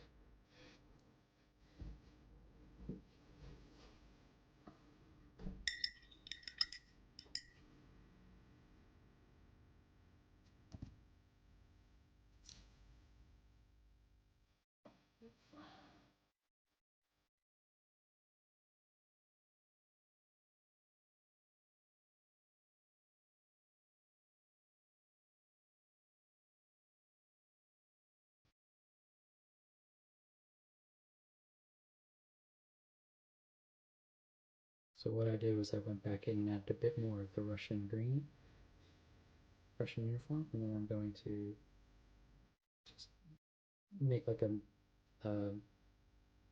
overlap between the highlight and the darker Russian uniform beneath it, just to imply a bit of a better blend there. Looks a bit better. I can also go in and smooth out some of these rougher edges. So like if I was painting for like a commission or something, this would be an area to really focus on blending this perfectly. But because this is just for practice, I'm gonna be pretty loose and quick about it. But yeah, I could spend hours just rendering these folds, getting them perfect. But for this guy, I think this looks pretty good for what this is. Although it's a decent quality armament, but certainly not a high model quality. Damn old lines.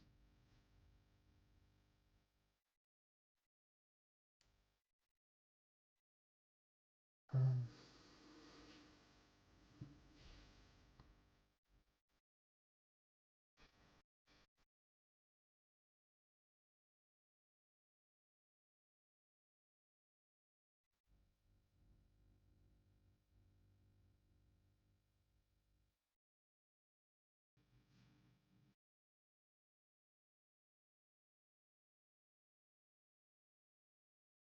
that's a groovy beat, man.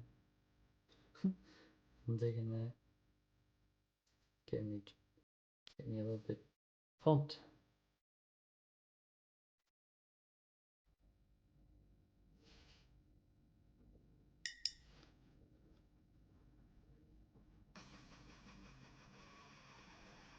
I think this is a new song now, or a new beat. This is a little bit more like a thrasher song going on right now. Free, let's see, Swedish death metal synthwave. Let's see, Xenomorph.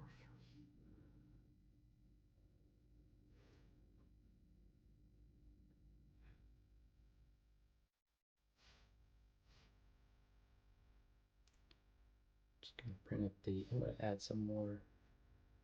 Where is it at? I got my German yellow here. Oh, let me break. Oh.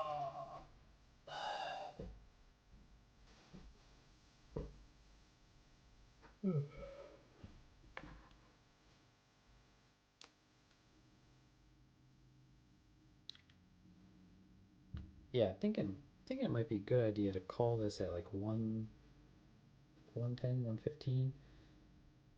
Take some lunch and maybe finish some of these guys off stream and then do make a little short out of them to see what the afternoon brings. But I am getting hungry and my throat hurts.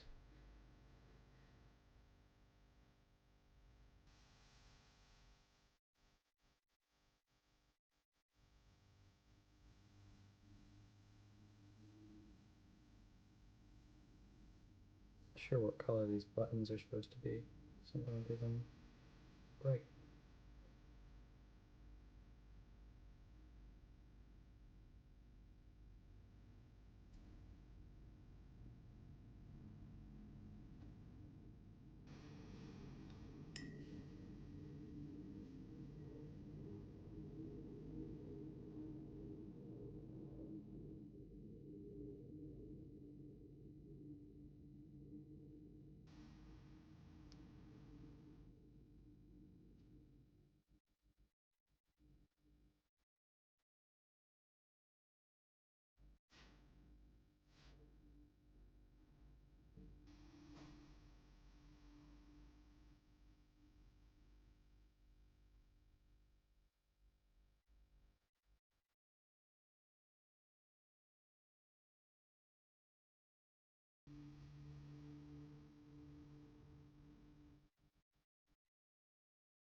I wonder if my brother Drew is watching.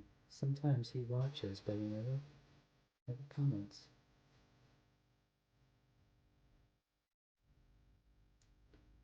So if you're watching Drew by some happenstance, hello.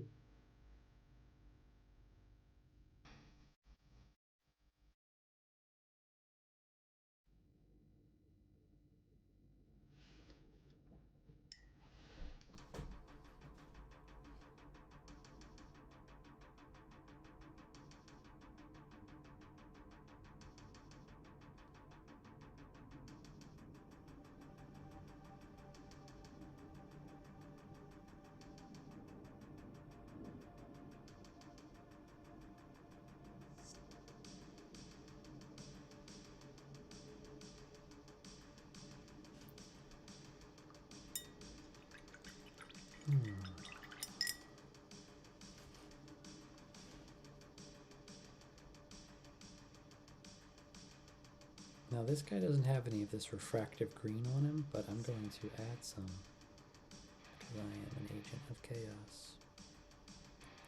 Alright, here we go.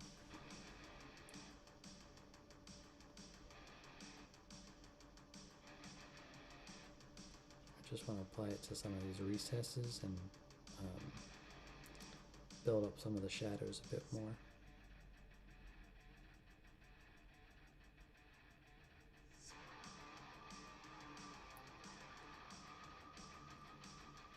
Looks good.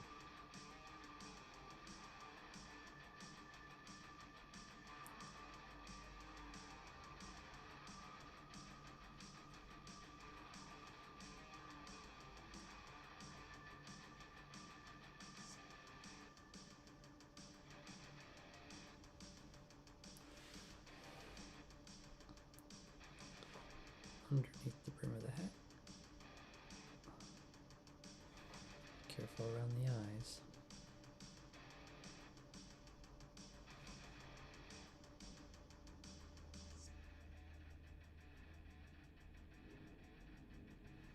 Yeah, good job. Didn't get anything on the skin yet.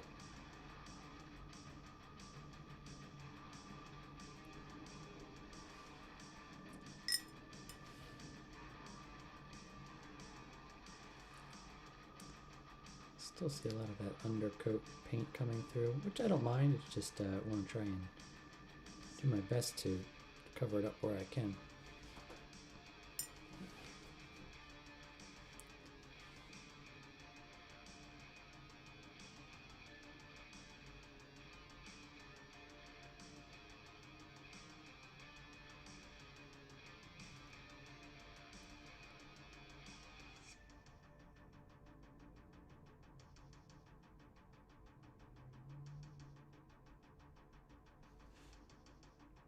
Try and get all the little speckles of non-green color, like the tans. Cover those up as best I can. Try to be clean with the paint application, but I'm just shaky and impatient. That leads to little mistakes.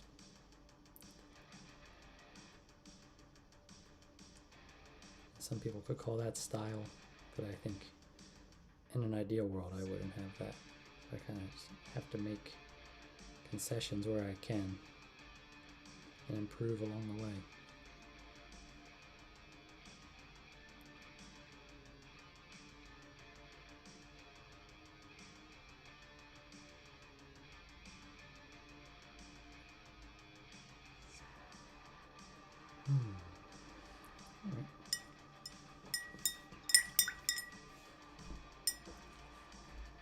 Alright, so I think what I want to also do is add a few quick highlights to this guy using the same method of mixing the German yellow with the Russian uniform. And again, really thinly, just a couple little dots and pokes and prods at some high points, the buttons. Let it dry, see how it looks. Not go crazy. Oh yeah.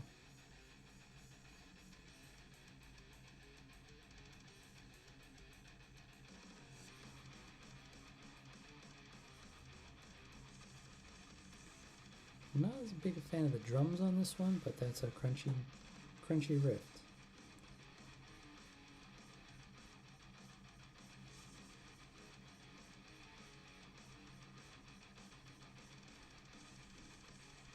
I don't even know how many people are watching, if anyone.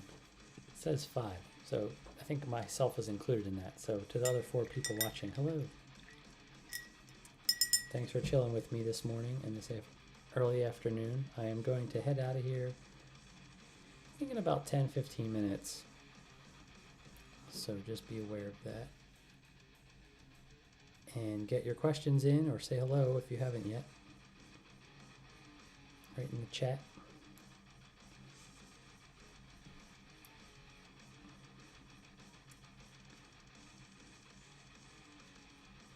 Paint the eagle on the top of his head. I think we'll have to go even brighter with that. Might be better just to do like German yellow right there. We'll see.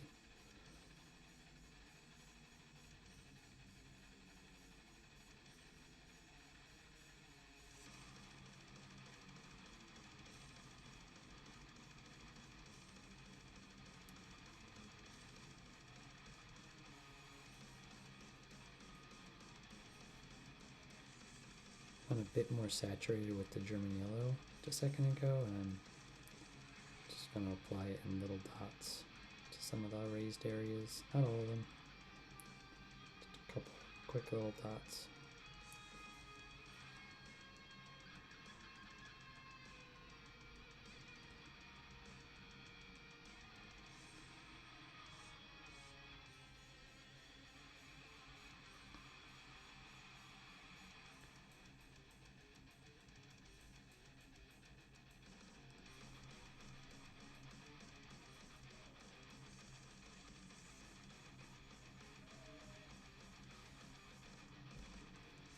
There's a weird noise.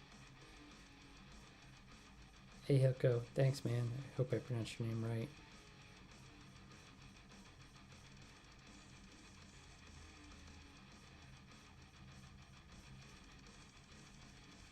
Yeah man, hoping to do this more often, like hopefully 5 days a week, Monday through Friday.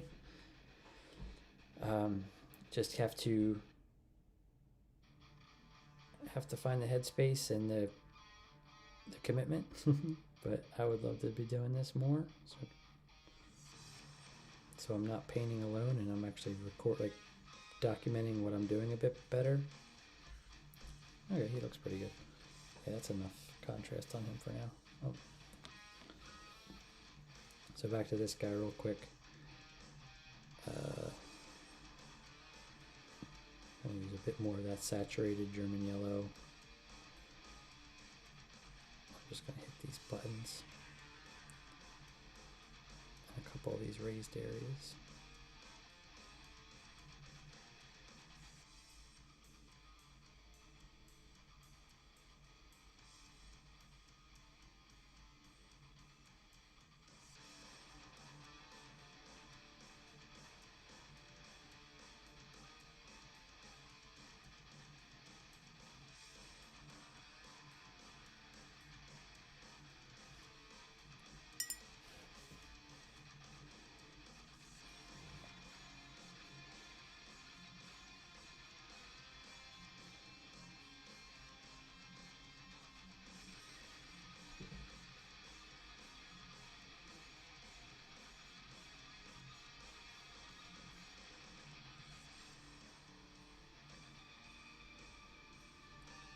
Yeah, this is a super slow process, but I'm liking how it's shaping up. We're getting some real contrast starting to take shape now with the actual uniform colors, which is cool. I'm starting to like this recipe a bit more. Now it's always so hard when you're that's what she said. It's always so hard when you're figuring it out. You gotta let things dry, and you gotta take a peek and see what's working, what's not working. There are other painters out there who probably have a more dialed in process for painting this, but I'm doing what I can with what I got.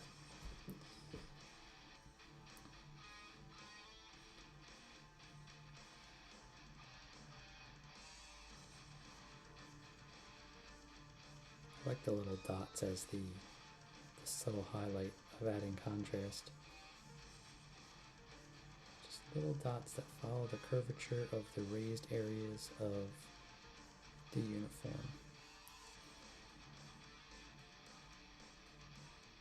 This music is giving me life too, man.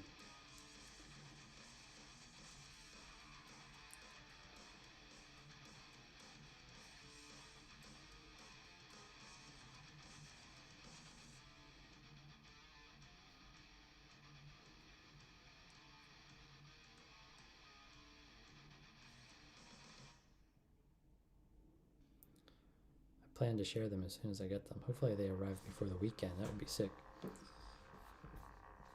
Otherwise, I'll share them when I get back.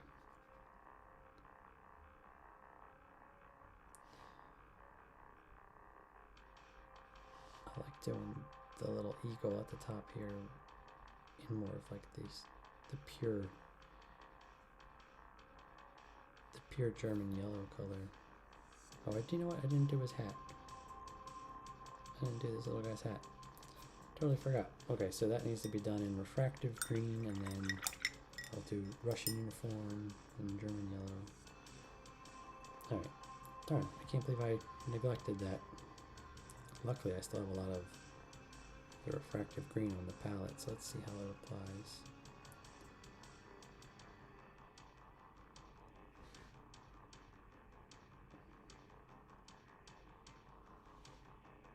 I am getting hungry. I think I have some cheeseburgers in the fridge. I'm gonna dive into those. This sounds delicious.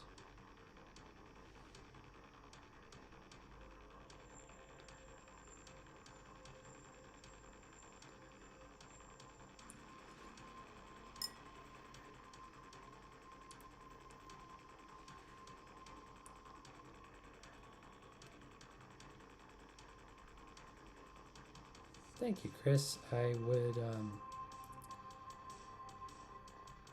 yeah, I don't know if I'm going to sell these guys. I think I might sell these at some point.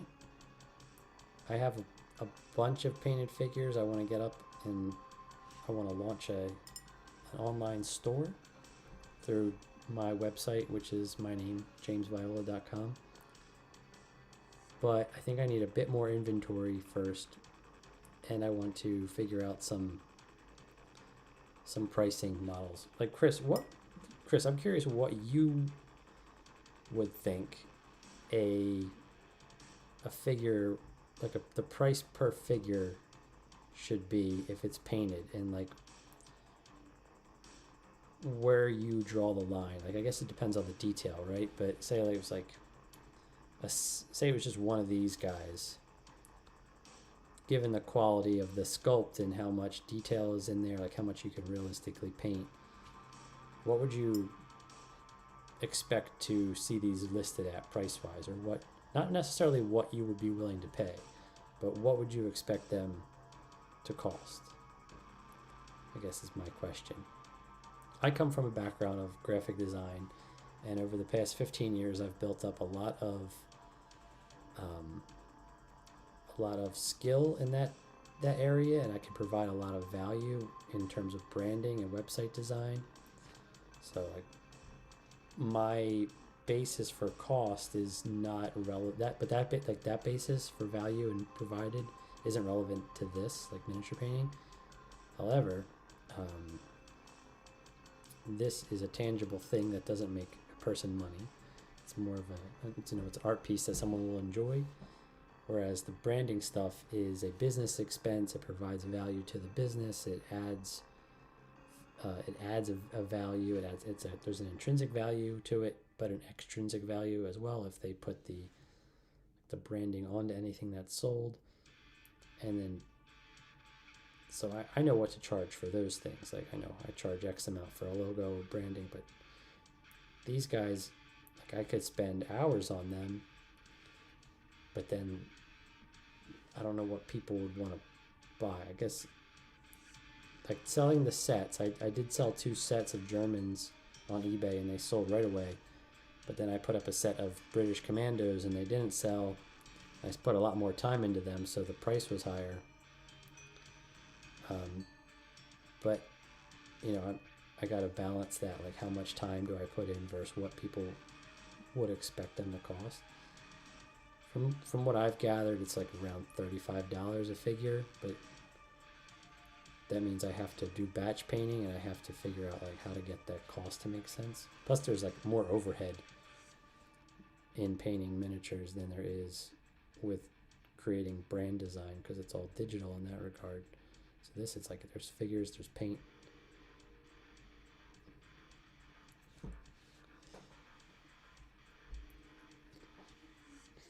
Random channel.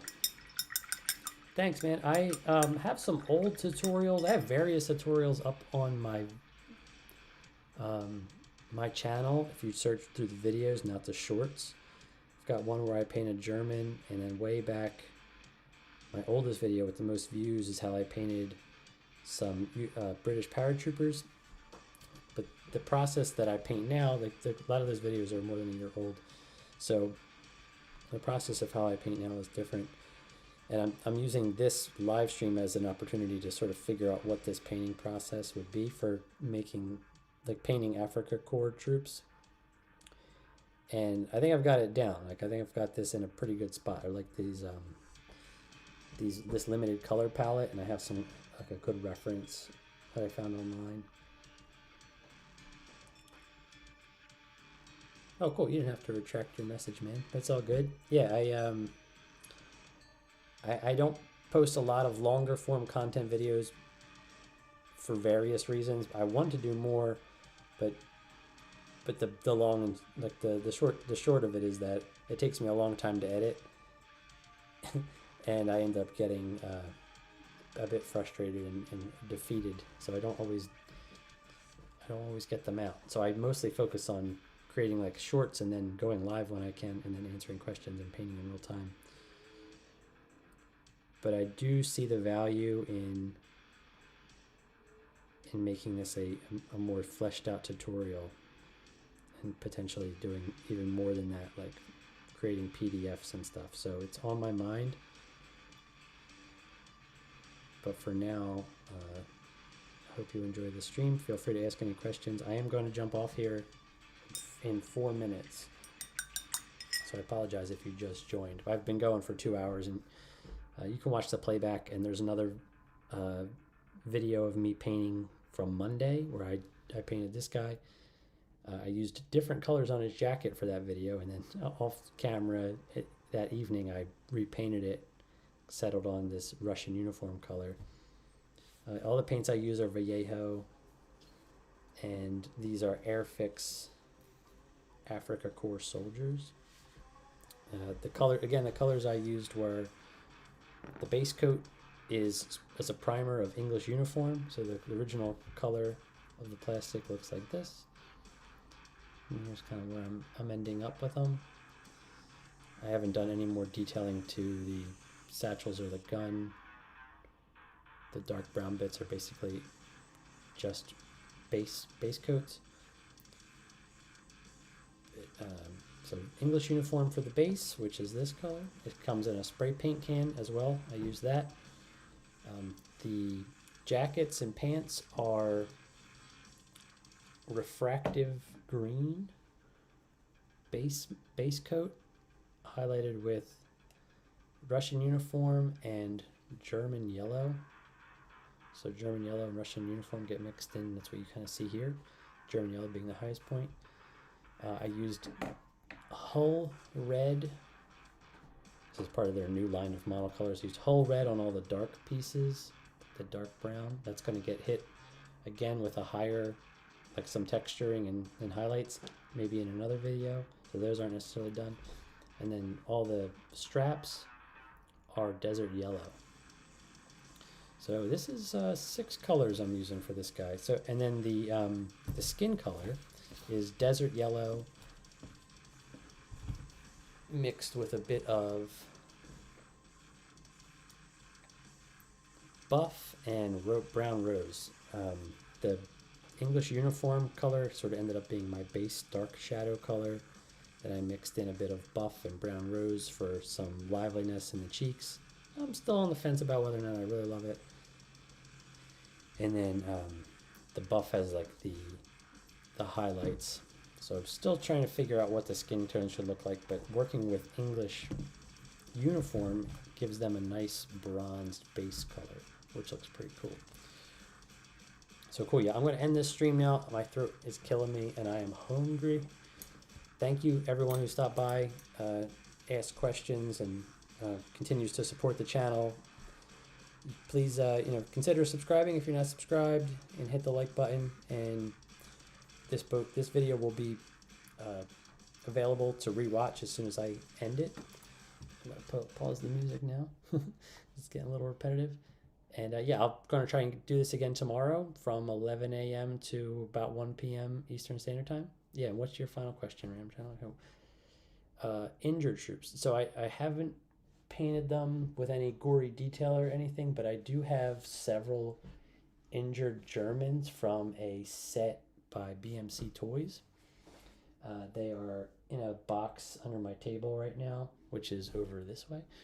But I have like a wounded soldier, he's on a stretcher, and then I've got a U.S. female soldier who's also injured. She's another BMC toy. And I did think about like doing like a little diorama with them in the future, or potentially selling, like painting them to sell. But I don't have them in front of me, and I haven't painted them. I did paint one guy who's being shot in the back, but I didn't do anything special effects with him or anything. I've seen some people use like pieces of plastic to simulate blood. Toy Soldier 68, I think 66. I can't remember his actual channel name, but he painted a guy getting shot in the back. It looks like there's an exit wound coming out his front, and that looks pretty rad. It really, like, I just don't have those sort of variety and dynamicism like in the range of the figures I have. A lot of them are just your stereotypical army men in firing and standing poses. But yeah, when I get to them, I will I'll definitely post a video on the painting process and the end result. That's a good question. Any other questions, guys, before I jump off here? Give you guys a count, a little bit of time. I'm gonna shut some things down here.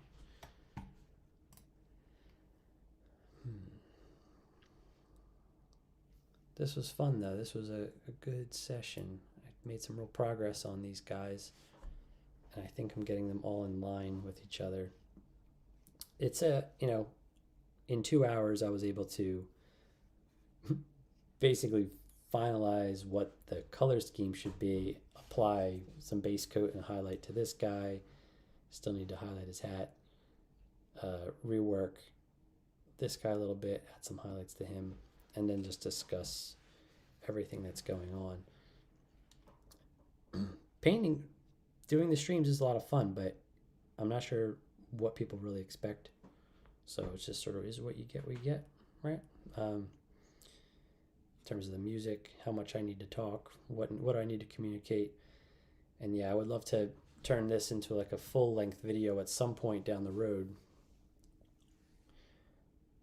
as like a tutorial on how to paint these guys. If this live stream is great for refining that recipe. Cool, guys. All right, I'm going to jump off. No other questions. Random channel, thank you for checking me out.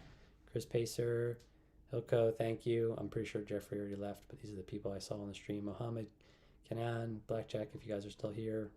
And Marky Mark. And you've put Marky Mark, you said you put straps on the rifles with a strip of Tamiya masking tape. Yeah, I did see that done before. I saw another modeler do that. I think that would be like a final detail to add. I'll consider that for sure. I also want to think about the bases. They're meant to be fighting in Africa, so I want to look into what I can do for the bases. Maybe add some sand or some grit rock texture, something simple to finalize them, polish them up, have that like last appeal, and then maybe put them in a display, or create individual displays for all of them and sell them that way. Yeah, that would be the dream. So yeah, in the future I'll be working on getting a store up and selling individual painted models as well as sets, and potentially doing commissions.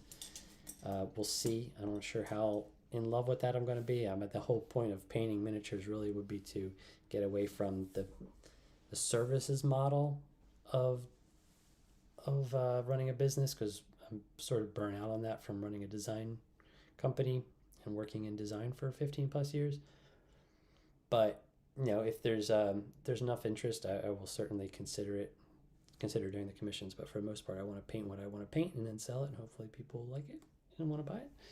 And if not, maybe we can just do tutorials together and have fun. But this was a lot of fun. As far as a stream goes, I think it was pretty successful, and I want to do more of them.